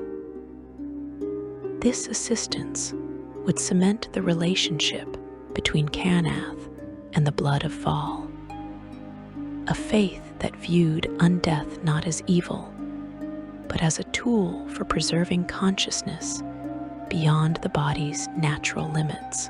The desperate circumstances pushed Canath toward solutions that other nations found abhorrent. In the year 965 year of the kingdom, House Canath unveiled its most controversial creation, the Warforged. Near the halfway point of the last war, Merix de Canath had been commissioned to build a great army of golems to serve as untiring warriors, not satisfied with the lifeless, unintelligent hulks his forges produced, nor with the prohibitively expensive process of creating golems one by one. Merix began experimenting with magic to instill some spark of life in them. After many unsuccessful attempts, Merix's son Aron de Canath finally invented the process used in modern creation forges, creating sentient constructs that were far more than mere animated objects. The creation of the Warforged sparked fierce debate across Corvair. Religious leaders questioned whether it was morally acceptable to create sentient beings for the express purpose of warfare. Philosophers debated whether the Warforged truly possessed consciousness or merely simulated it convincingly. Military commanders, however, cared only about effectiveness, and on that measure, the Warforged exceeded all expectations. They could stand in shield walls for days without tiring. They could march through blizzards or sandstorms without complaint. They fought with discipline that organic soldiers struggled to maintain after hours of combat. House Canath sold Warforged to all 5 nations, maintaining the house's official neutrality while profiting enormously from the trade. Each nation received access to the creation forges that produced Warforged, allowing them to manufacture their own soldiers according to their needs. For 30 years, the sale of Warforged kept Canath prosperous, with each of the 5 nations commissioning troops. Thrain created Warforged based on their interpretation of holy warriors. Canath designed Warforged optimized for heavy combat and siege warfare. Onder produced Warforged capable of channeling magical energies. Breland and Sire developed their own variations, each seeking any advantage that might turn the tide of war. The Warforged themselves began to develop individual personalities and consciousness that went beyond their original programming. They gave themselves names when their creators referred to them only by serial numbers. They formed bonds with organic soldiers who treated them as comrades rather than equipment. They began to question their purpose and their place in a world that viewed them as property rather than people. Some Warforged deserted their armies, seeking freedom in remote regions of Corvair. Others continued fighting, but developed their own reasons for doing so, personal codes of honor that had nothing to do with their original programming. The introduction of Warforged changed the character of the war. Battles became even bloodier as tireless constructs clashed with one another and with organic troops. The death toll rose to staggering heights, numbers that would have been unthinkable in the war's early years. Entire generations grew up knowing nothing but conflict, children born during the war, who reached adulthood, still fighting the same enemies their parents had battled. As the war entered its second half-century, the original claimants to the throne began to pass from the scene. The historical records show that these rulers died one by one, their claims passing to their descendants, who had no memory of united Galifar. These new rulers had no personal connection to the siblings whose rivalry had started the conflict. They fought because their nations were at war, because stopping seemed impossible, because victory remained tantalizingly just beyond reach. The war had become self-sustaining, fed by momentum and hatred accumulated over decades of bloodshed. Smaller nations and peoples watched the war consuming the five nations and saw opportunities to advance their own interests. For thousands of years, goblinoids had lurked in the shadows, hiding deep within the seawall mountains, and venturing out only for occasional raids on Brelish or Siren settlements. But during the last war, in 878 year of the kingdom, Lord Cale of House Denith led an expedition into the Seawall Mountains to seek goblinoid recruits for his mercenary armies. Both Breland and Sire soon turned to House Denith to supplement their armies, and Denith brought ever-increasing numbers of goblinoids out of the mountains. After 70 years of this arrangement, tens of thousands of well-armed goblins and hobgoblins were spread across the Sire-Breland border.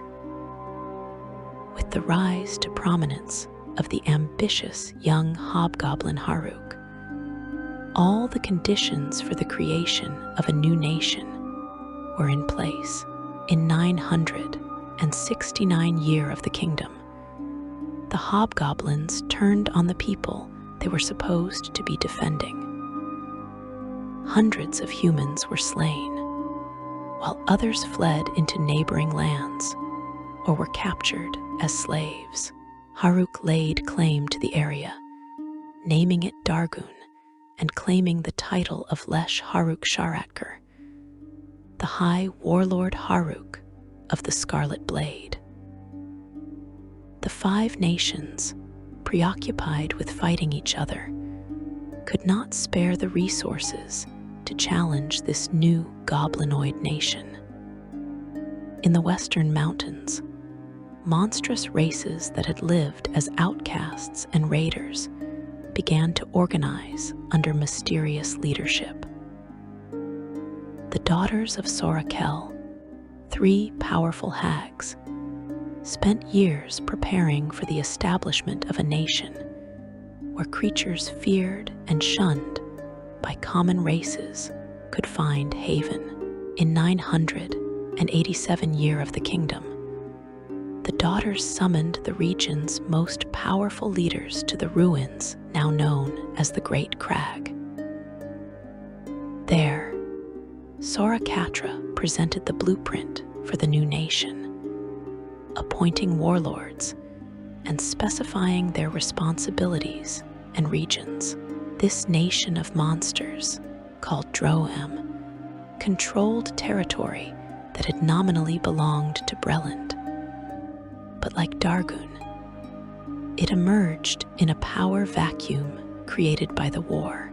Breland protested, but lacked the military strength to reclaim the lost lands while still fighting Ondare, Thrain, and what remained of Sire.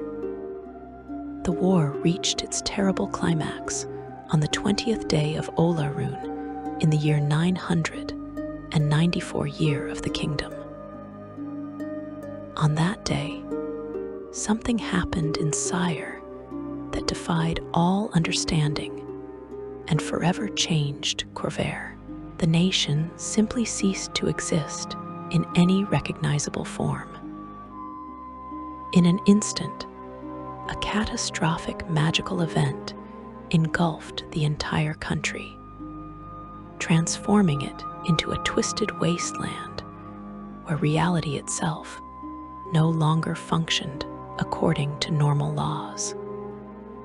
The day of mourning, as it came to be known, killed everyone within Sire's borders who did not manage to flee in the brief moments some claimed to have received as warning. Over 1 million Sirens perished, including Sire's Queen Danel Erwinarn, along with military personnel from Breland, Thrain, and Canath, who were within the nation's borders. The land itself became corrupted, mutated into forms that seemed drawn from nightmares.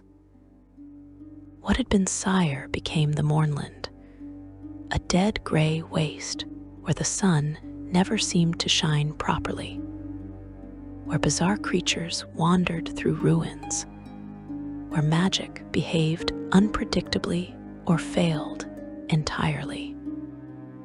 No one knew what caused the mourning. Theories proliferated immediately, each more terrifying than the last. Some believed it was a weapon gone wrong, that one of the 5 nations had developed a superweapon intended to end the war, but lost control of it. Others claimed it was divine judgment, punishment from the gods for a century of pointless bloodshed. Still others whispered of sabotage by Rydra, the distant continent ruled by the inspired, or of the Daelkyr stirring in their prisons beneath Corvair, or of dragons from Arganesson executing some inscrutable plan related to the draconic prophecy. The immediate effect of the mourning was shock that paralyzed all combatants. The 5 nations, or rather the 4 nations now that Sire was destroyed, stopped fighting almost immediately. Armies that had been locked in combat withdrew from the field. Sieges were lifted. Offensives were called off. The sheer scale of the catastrophe, the incomprehensible loss of an entire nation, forced everyone to confront the possibility that the war itself might lead to total destruction of all civilization on Corvair. Refugees from Sire, those who had been outside the borders when the mourning occurred, or who managed to flee in its first moments, spread across the surviving nations. They brought with them stories of the catastrophe, tales of loved ones lost, and a homeland transformed into a nightmare landscape. These Siren refugees became living reminders of what the war had cost, symbols of how far the 5 nations had fallen from Galifar's golden age. The surviving nations began tentative peace negotiations almost immediately after the mourning. But decades of war had created deep wells of hatred and mistrust that could not be easily overcome. Each nation blamed the others for the catastrophe. Each demanded territorial concessions and reparations. Each insisted on conditions that the others found unacceptable. The negotiations dragged on for 2 years, repeatedly breaking down and resuming, until finally a framework for peace emerged. The Treaty of Thronehold was signed on the 11th day of Arith in the year 900 and 96th year of the kingdom, at the fortress that had once housed Galifar's unified government. The treaty formally ended the last war and established the new political reality of Corvair. The signatory nations acknowledged that none of them had won, that continued conflict served no one's interests, and that peace, however imperfect, was preferable to mutual destruction. The treaty's terms reshaped Corvair's political map.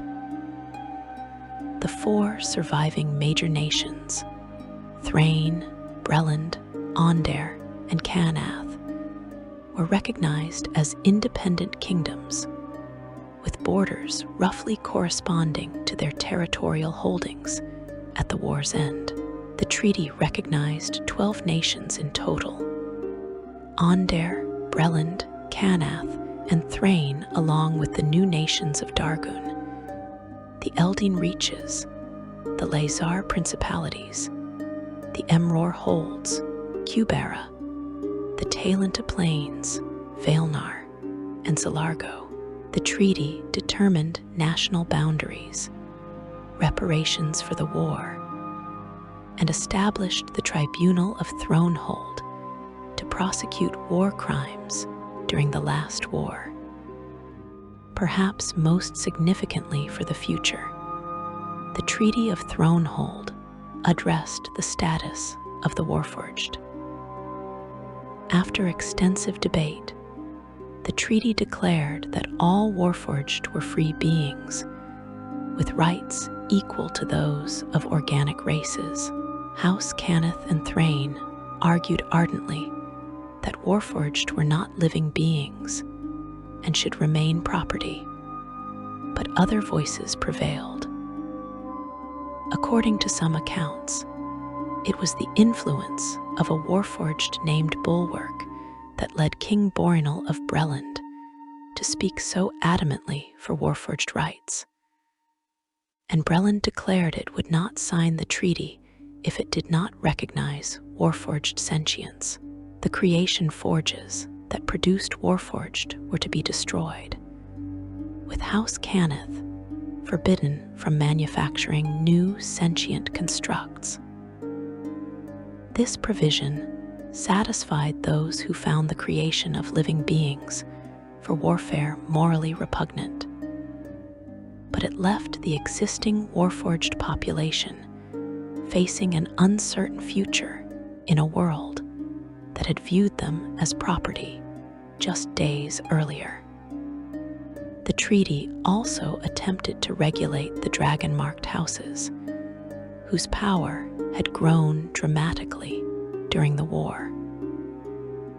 The houses were reaffirmed as neutral entities, but faced new restrictions on their activities. They were explicitly forbidden from forming their own military forces beyond small security details. They could not claim sovereign territory or seek to establish their own nation. These provisions reflected widespread concern that the houses had become too powerful, that their wealth and influence threatened to overshadow legitimate governments. As the ink dried on the Treaty of Thronehold, Corvair entered a new era. The last war was officially over, but its scars ran deep. An entire generation had known nothing but conflict. The economy had been devastated by a century of total war. Trust between nations had been shattered, replaced by suspicion and barely suppressed hostility. And hanging over everything was the Mournland, that dead gray waste that had once been Sire, a constant reminder that catastrophe could strike again at any moment. The last war had transformed Corvair irrevocably. The dream of a united kingdom under Galifar's banner was dead, replaced by a fractured continent of rival nations.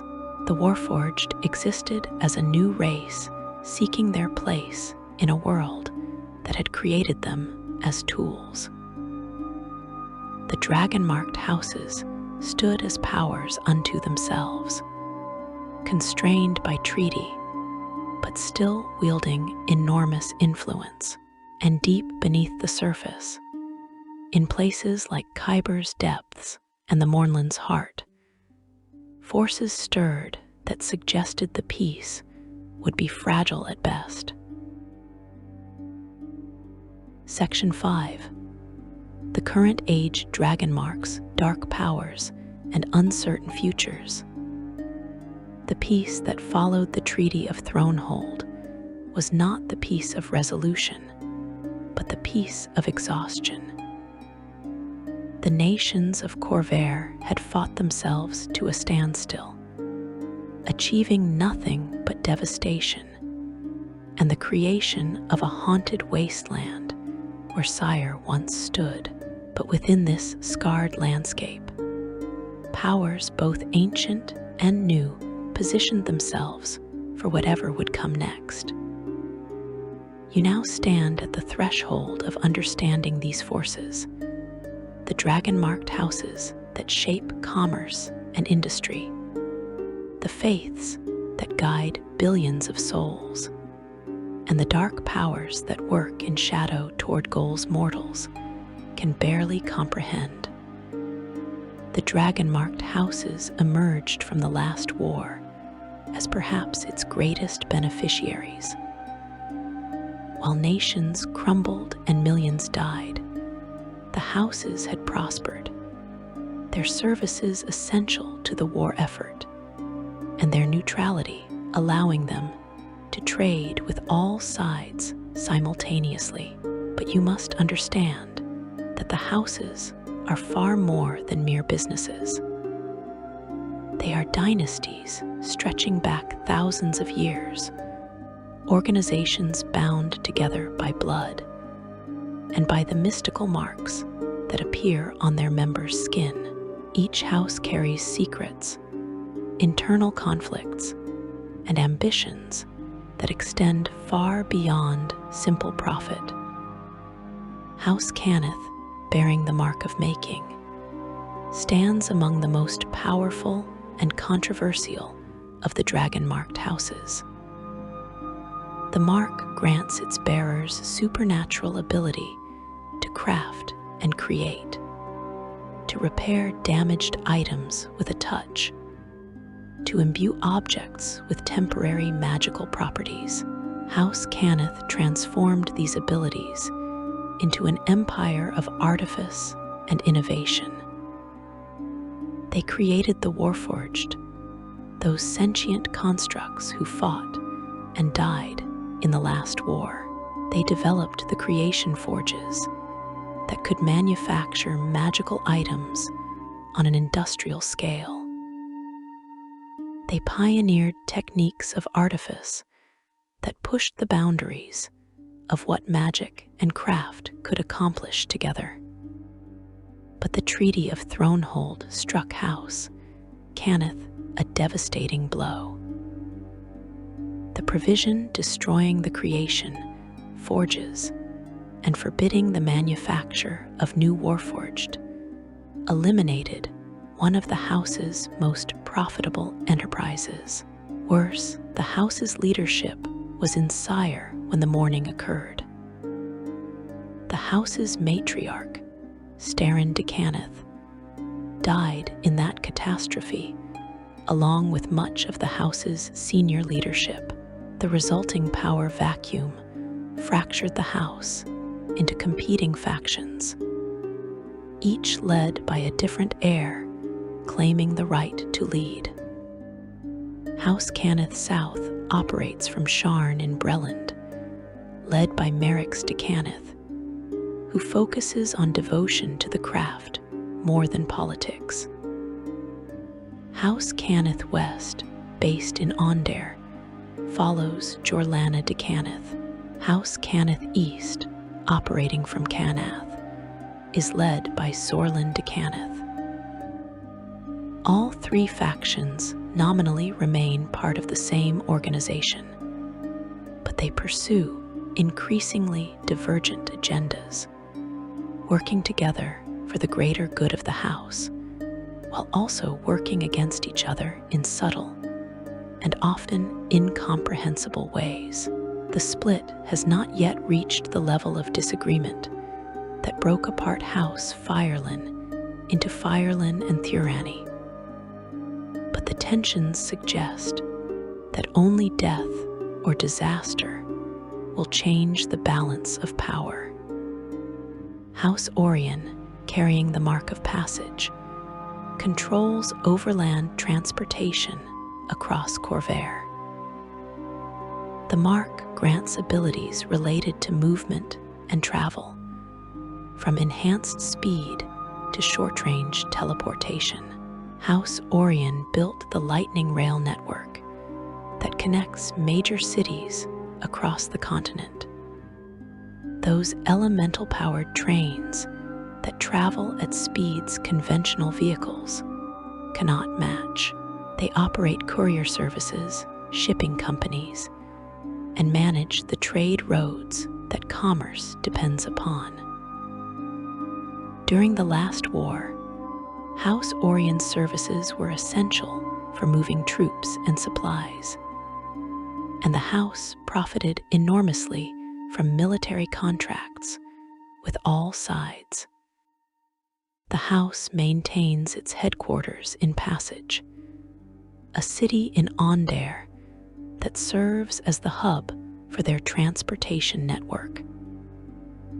But House Orion faces challenges in the post-war era.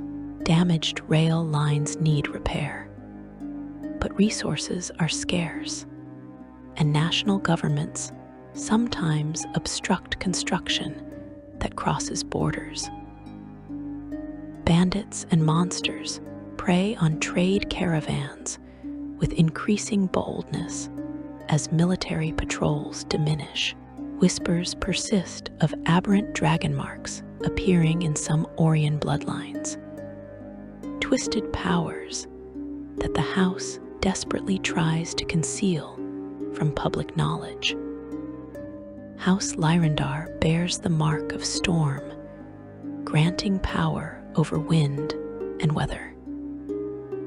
This makes them masters of sea and air travel, controlling shipping lanes across the oceans and operating airships that float through the skies powered by elemental binding. A Lyrandar heir can summon favorable winds for their ships, dispel dangerous storms, or call lightning from clear skies.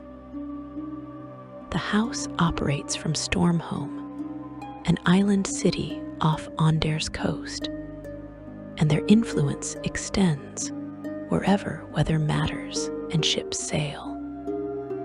The house's airship fleet represents the pinnacle of their achievement. These magnificent vessels, held aloft by bound air elementals and controlled by Lyrandar-marked pilots, can transport cargo and passengers across Corvair in days rather than weeks. The house maintains a monopoly on airship travel, fiercely protecting their secrets and ensuring no competitors can challenge their dominance of the skies. During the last war, Lyrandar airships served as transports, scouts, and occasionally as bombers, raining destruction from altitudes ground forces could not reach. House Jorasco holds the mark of healing, making them invaluable to anyone suffering injury or illness. A Jorasco heir can cure diseases with a touch, accelerate natural healing, or even neutralize poisons. The house operates healing houses across Corvair medical facilities, where anyone with coin can receive treatment. The halfling families of House Jorasco built their reputation on reliability and discretion, healing anyone regardless of their politics or past actions, maintaining strict neutrality even during the last war when they treated soldiers from all nations.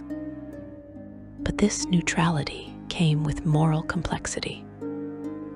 House Jorasco grew wealthy from wartime healing, charging premium rates for their services, while millions died who could not afford treatment. Critics accused the house of profiting from suffering, of having the power to save lives, but choosing to withhold healing from those without money. The house counters that their healers are not infinite, that they must charge for services to sustain their operations, and that they do provide charity care in many communities. The debate continues, highlighting the difficult questions that arise when healing magic becomes a commodity. House Galanda carries the mark of hospitality, granting abilities related to food, shelter, and comfort. A Galanda heir can purify food and drink, create sustaining meals from minimal ingredients, or make even rough accommodations seem welcoming. The house operates inns, taverns, and restaurants across Corvair, with a reputation for quality and reliability.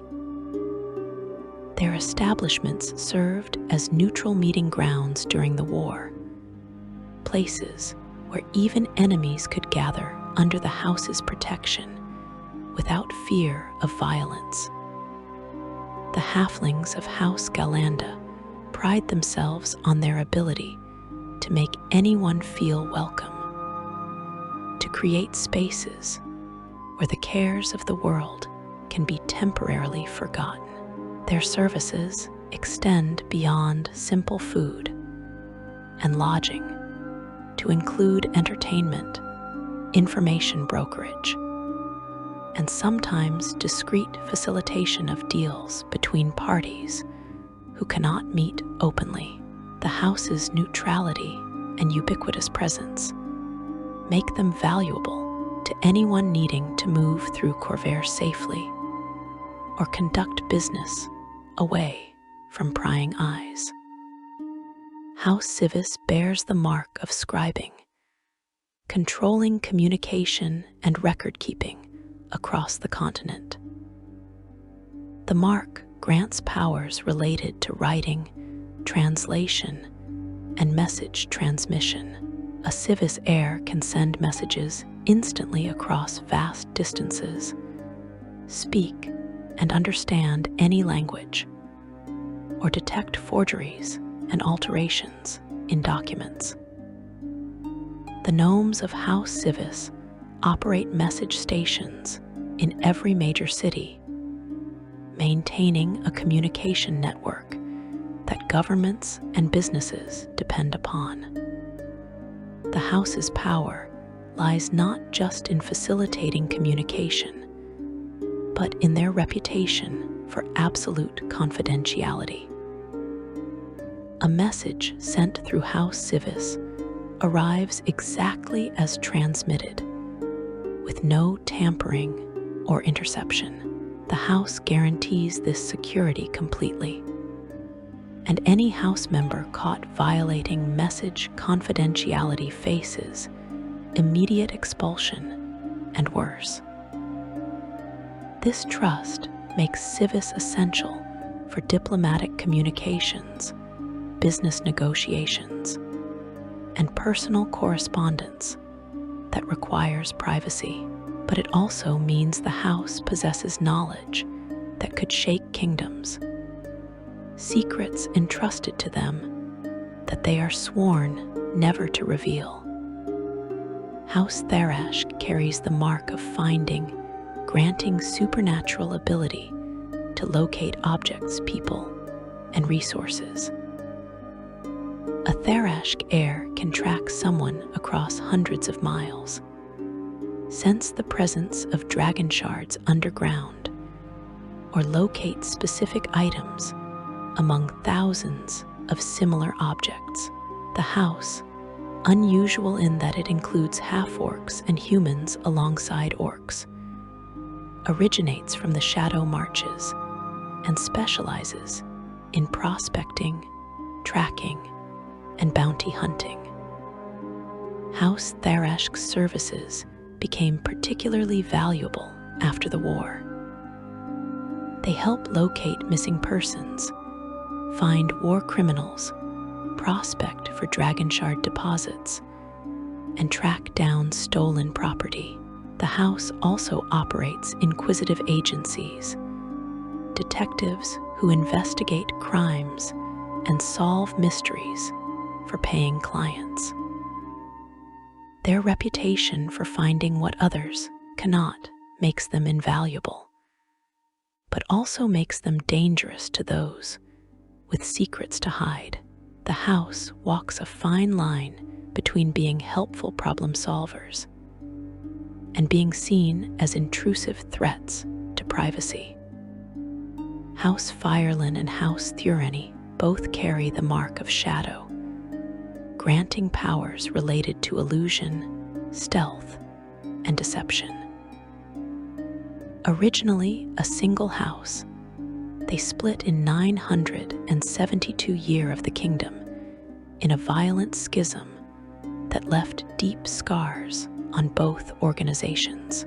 The elven families of these houses present themselves publicly as entertainers, artists, and performers, operating theaters and troupes across Corvair.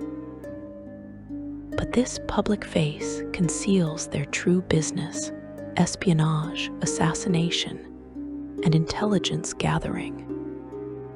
The Shadow Schism occurred when Alar Thureni de Firelin coordinated a massive wave of assassinations against the Palian family, effectively wiping out the entire bloodline in a matter of days.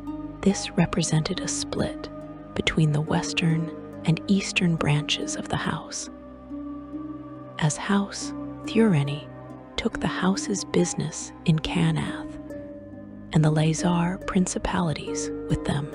House Firelin operates from Fairhaven in Aundair, maintaining the pretense of being primarily entertainers while running one of the most sophisticated spy networks on Corvair. House Thurani, based in Regalport, abandoned even the pretense of artistic focus and openly operates as assassins and spies for hire.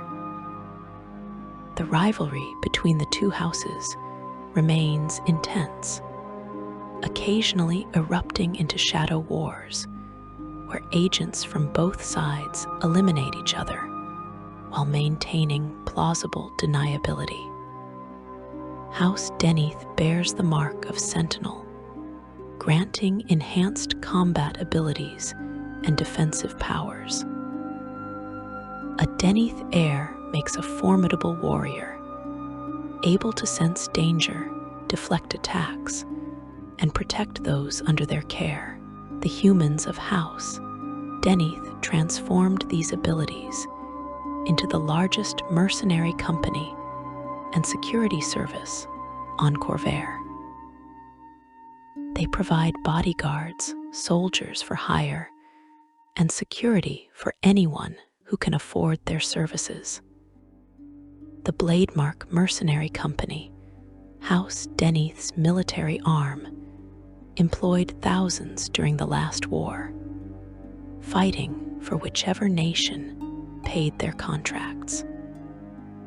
The house scrupulously honored their agreements, never breaking a contract or switching sides mid-conflict, building a reputation for reliability that made them valuable despite their mercenary nature.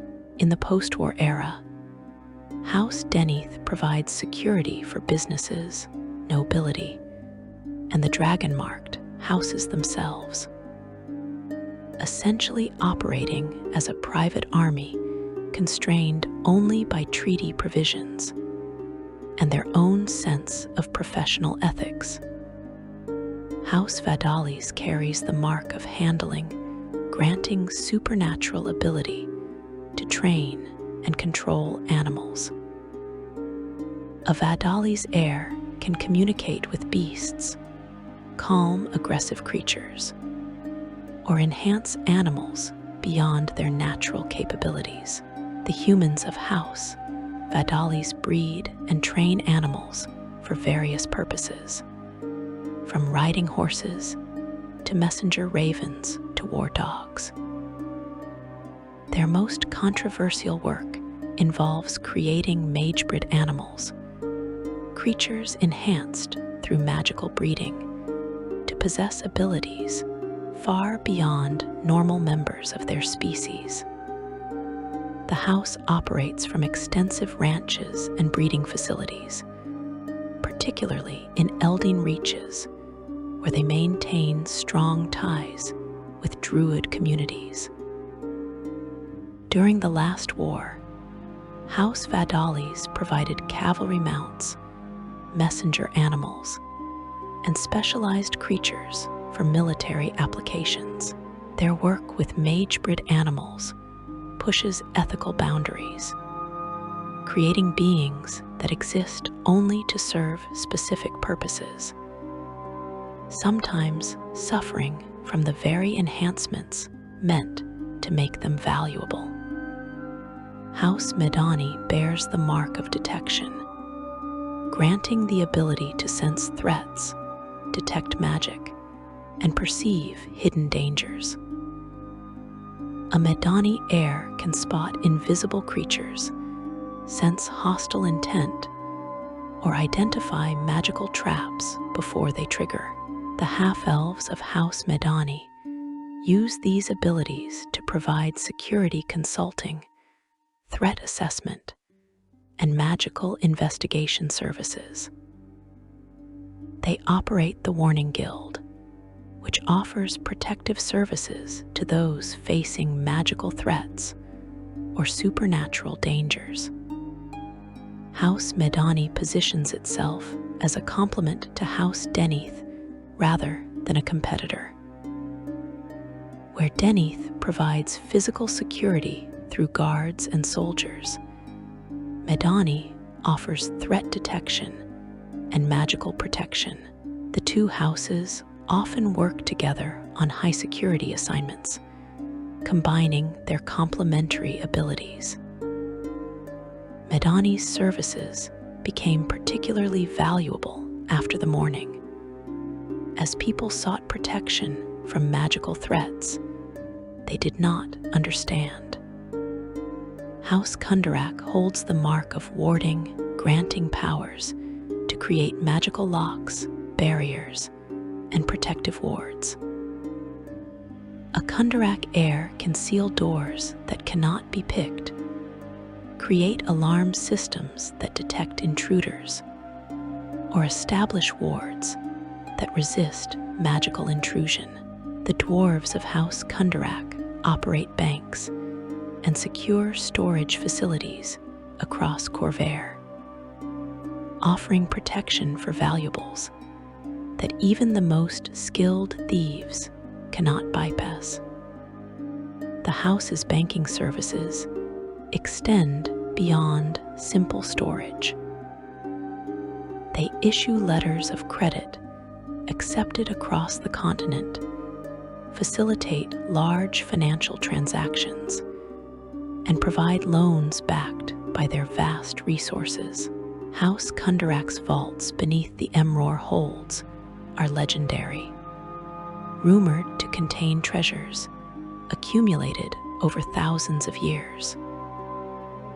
The house's reputation for absolute security makes them trusted with the most valuable and dangerous items in existence, from powerful artifacts to incriminating documents that could topple governments. These 12 houses represent the current dragon-marked families, but they were not always the only ones. House Val once bore the mark of death, a 13th dragon mark that appeared among the elven Val family of Eberron. The mark of death granted power over life and death itself, the ability to control undead and deathless beings. But the line of Val pursued forbidden experiments, breeding with dragons in an attempt to create an heir with an apex mark of unprecedented power. This apparent success doomed the line of Val. The followers of the Undying Court in Eberron had long harbored contempt for the line of Val due to their necromantic practices. And when word of the dragon elf breeding reached the conclave of Argonesson, the dragons condemned the work absolutely. What followed was genocide.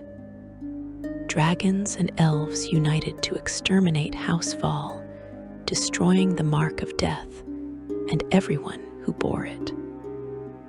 Only one heir survived, Erandis Val, the child of elf and dragon, who became a lick to preserve herself when the mark was destroyed. She survives to this day as the Lick Queen, unable to use the mark she was born with because dragon marks have no power when carried by the undead.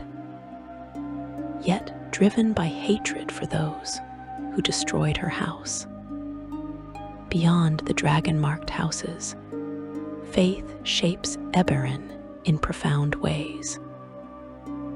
The Church of the Silver Flame stands as one of the most powerful religious institutions on Corvair, centered in Thrain, but with followers across all nations. The faith teaches that a divine force, the Silver Flame itself, exists to combat evil in all its forms. Believers see the flame as a literal manifestation of good that appeared in the world to oppose demons, devils, and other malevolent entities. The Church's origins trace back to the year 299 year of the kingdom, when a terrible demon lord emerged from Khyber and threatened to devastate Corvair. A paladin named Tira Myron confronted the demon in single combat, wielding a legendary blade. At the moment when both she and the demon were locked in struggle, with neither able to gain advantage, a pillar of silver fire erupted from the earth beneath them. Tira made a choice that would define the Church forever. She impaled both herself and the demon on her sword, sacrificing her life to channel the Silver Flame's power and bind the demon Lord Belshazzar eternally. The Silver Flame consumed Tira's body, but preserved her spirit, merging her consciousness with the divine force itself. She became the voice of the Silver Flame, guiding the faithful through chosen speakers called the Keeper of the Flame. The Church built the great cathedral of the Silver Flame around the pillar of divine fire, establishing Flamekeep as their holy city. Over the centuries, the Church grew in power and influence, particularly in Thrain, where it eventually merged with the secular government.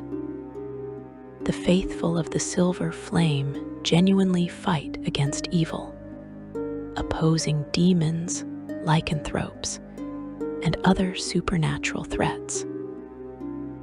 Templars of the Church have sacrificed themselves, protecting innocents from monsters emerging from Khyber. Priests provide healing and succor to the poor and suffering. But the Church also has a darker side. Zealots within the organization pursue purity with such fervor that they persecute anyone they deem insufficiently righteous. The Church has burned innocents accused of consorting with fiends on evidence no more substantial than rumor and suspicion. During the last war, Thrain's church-dominated government justified terrible acts as holy crusade against heresy. Other faiths compete with the silver flame for believers' devotion. The sovereign host, a pantheon of 9 deities representing different aspects of life and civilization, claims the most followers across Khorvaire. This polytheistic faith teaches that the sovereigns work together to guide mortals, each deity governing their own sphere of influence. Arawai oversees agriculture and fertility.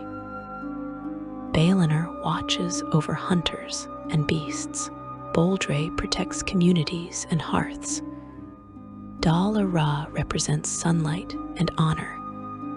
Dal Dorn embodies strength and warfare.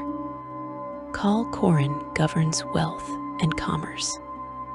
Aledra brings luck and fortune. Anatar rules craft and industry, and Orion represents knowledge and magic. The worship of the sovereign host lacks the centralized structure of the silver flame.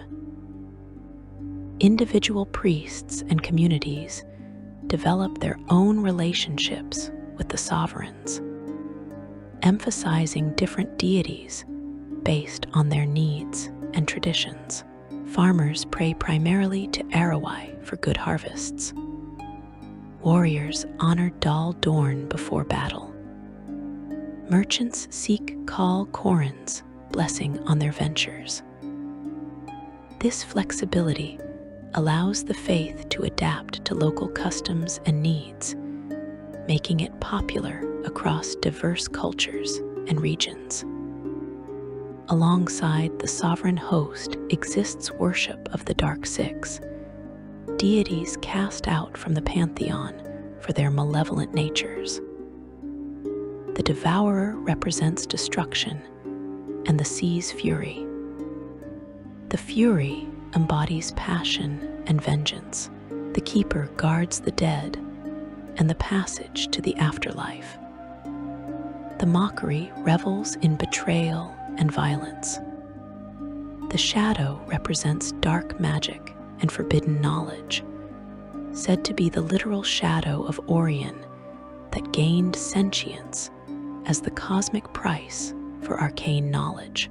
And the Traveler, most mysterious of the six, governs chaos and change, neither child nor parent to any other god in the collected pantheon. Most people fear the Dark Six rather than worship them, offering prayers not for favor, but to avoid their attention.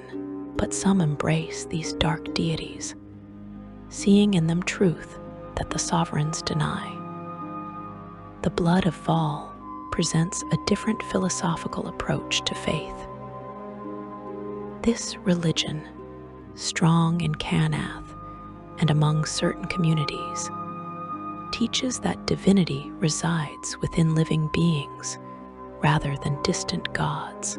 The Blood of Val emphasizes the sanctity of life and blood, seeking to overcome death itself through mastery of necromantic magic. Followers view undeath not as evil, but as a tool, a way to preserve consciousness beyond the body's natural limits. This brought the faith into conflict with other religions that see necromancy as abomination. And many view the Blood of Val with suspicion and fear. But beneath these open faiths operate powers far more sinister. The Lords of Dust work toward goals that span millennia, patient and implacable in their purpose. These are the Rakshasa, fiendish beings descended from the original demons that plagued Eberron in the Age of Demons, while the great overlords remain imprisoned by the quattle sacrifice. Their lesser servants remained free, hiding in mortal society and working to weaken the seals binding their masters. The Lords of Dust possess patience that mortals cannot comprehend. A single Rakshasa might spend centuries positioning themselves in a community, gaining trust, acquiring influence, all in service of a plan that will not come to fruition for generations. They study the draconic prophecy obsessively, seeking signs that indicate when the overlord's prisons might weaken. They manipulate bloodlines, engineer conflicts, and guide events toward outcomes that serve their dark purposes. Each overlord has servants dedicated to their release.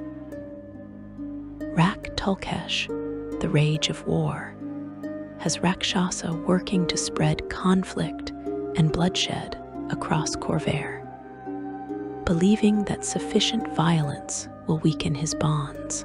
Sul Kadesh, the Keeper of Secrets, has agents infiltrating magical institutions, seeking forbidden knowledge that might free her.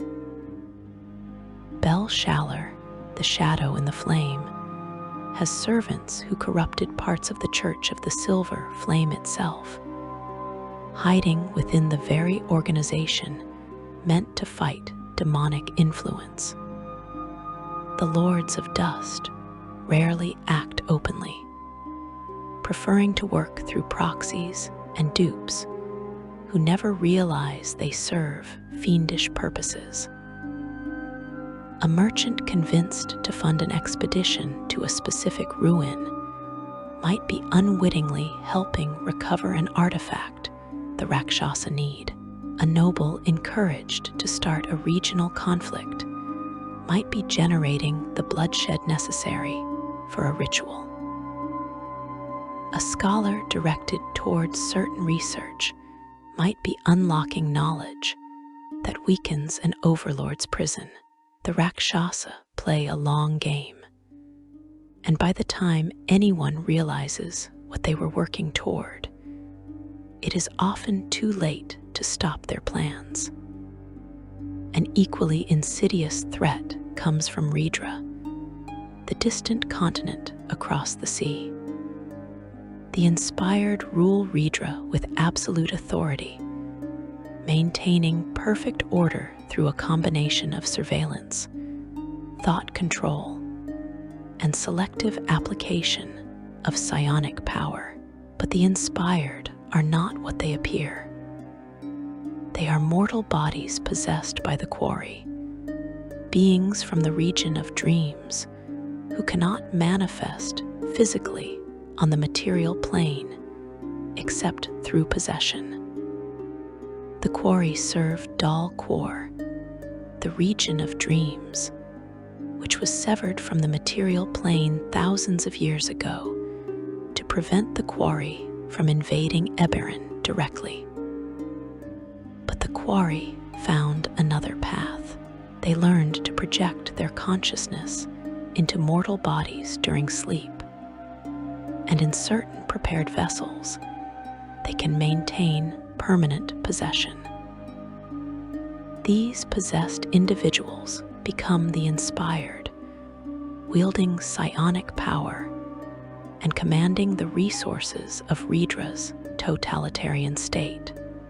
The Dreaming Dark, the quori organization, works toward a singular goal: reconnecting Daelkyr to the material plane so they can invade in force.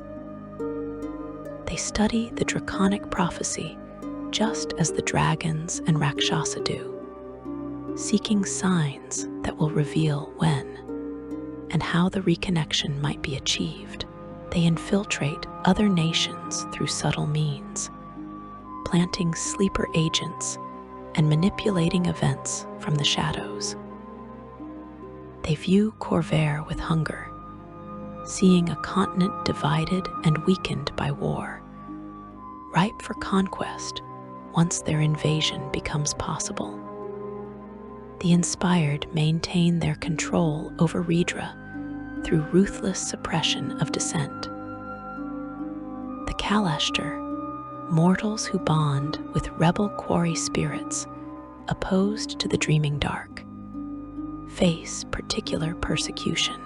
The inspired cannot allow these rebels to spread their message or expose the truth about quori possession. Any Kalashtar found in Redra faces immediate execution, and even in Khorvaire, inspired agents hunt them relentlessly. Above all these mortal and immortal powers, the draconic prophecy continues its inexorable unfolding. The dragons of Arganessen study the signs obsessively, watching for patterns that indicate crucial moments in the prophecy's progression.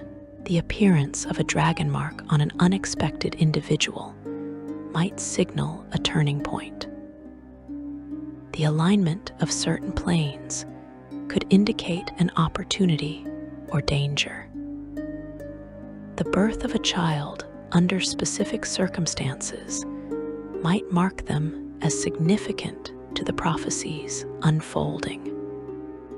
The Chamber, that secretive dragon organization dedicated to influencing the prophecy, operates agents throughout Khorvaire. They might engineer a marriage between two dragon-marked houses to produce an heir with specific properties. They could assassinate a political leader whose survival would lead the prophecy down an unfavorable path. They might preserve an ancient artifact that will become crucial to events centuries in the future. The Chamber's interventions are subtle and rarely recognized as draconic manipulation, but they shape Khorvaire's destiny in ways most people never realize.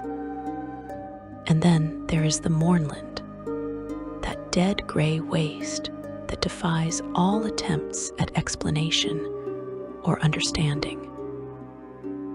The borders of the former sire remain dangerous to cross, with reality itself becoming unreliable near the boundaries. Those who venture into the Mournland encounter horrors beyond rational description. The dead sometimes rise as warforged hybrid abominations. Living spells, magical effects that gained independent existence, wander the wasteland, attacking anything they encounter. The land itself seems corrupted, twisted into forms that violate natural law. The mystery of what caused the mourning haunts Khorvaire. Investigations have revealed nothing conclusive, only more questions. Some explorers claim to have reached Metral, Sire's former capital, and found the city transformed into a nightmare realm where past and present blur together. Others report seeing impossible things deep in the Mournland, visions that might be illusions, or might be glimpses of other realities bleeding through the damaged fabric of space. The cause remains unknown, and many fear it could happen again, that whatever destroyed Sire might strike another nation without warning. You stand now in this world of uncertainty and hidden dangers, in the year 998 year of the kingdom. 2 years after the Treaty of Thronehold officially ended the last war, the peace remains fragile. Tensions high between nations that spent a century trying to destroy each other. The dragon-marked houses wield power that rivals governments, constrained by treaty, but always seeking ways to expand their influence.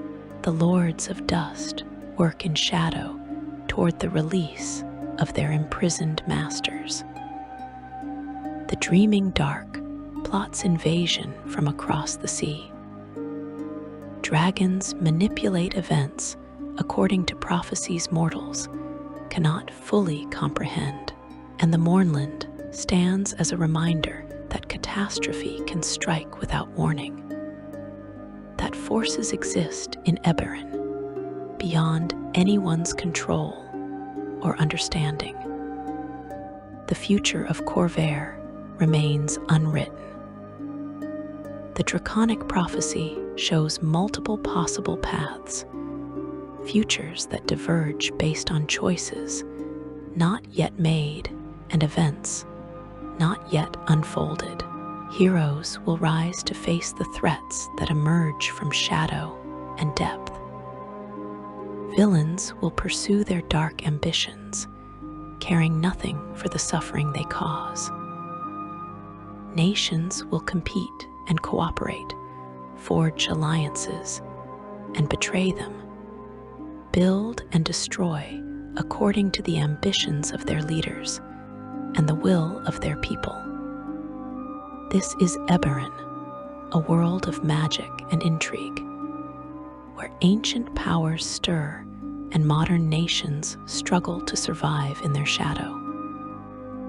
This is the complete history, from the Progenitor Dragons who created reality itself to the uncertain present, where peace remains fragile and threats lurk in every shadow.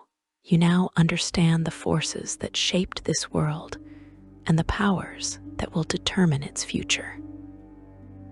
The question that remains is what role you will play in the story yet to unfold. If you found this deep dive into Eberron's history valuable, please consider liking this video and subscribing to the channel. There is so much more to explore in this rich setting, from the specific histories of dragon-marked houses to the mysteries of distant continents, from the secrets of the Daelkyr to the nature of the draconic prophecy itself. Thank you for joining me on this journey through Eberron's complete history, and I look forward to exploring more of this fascinating world with you.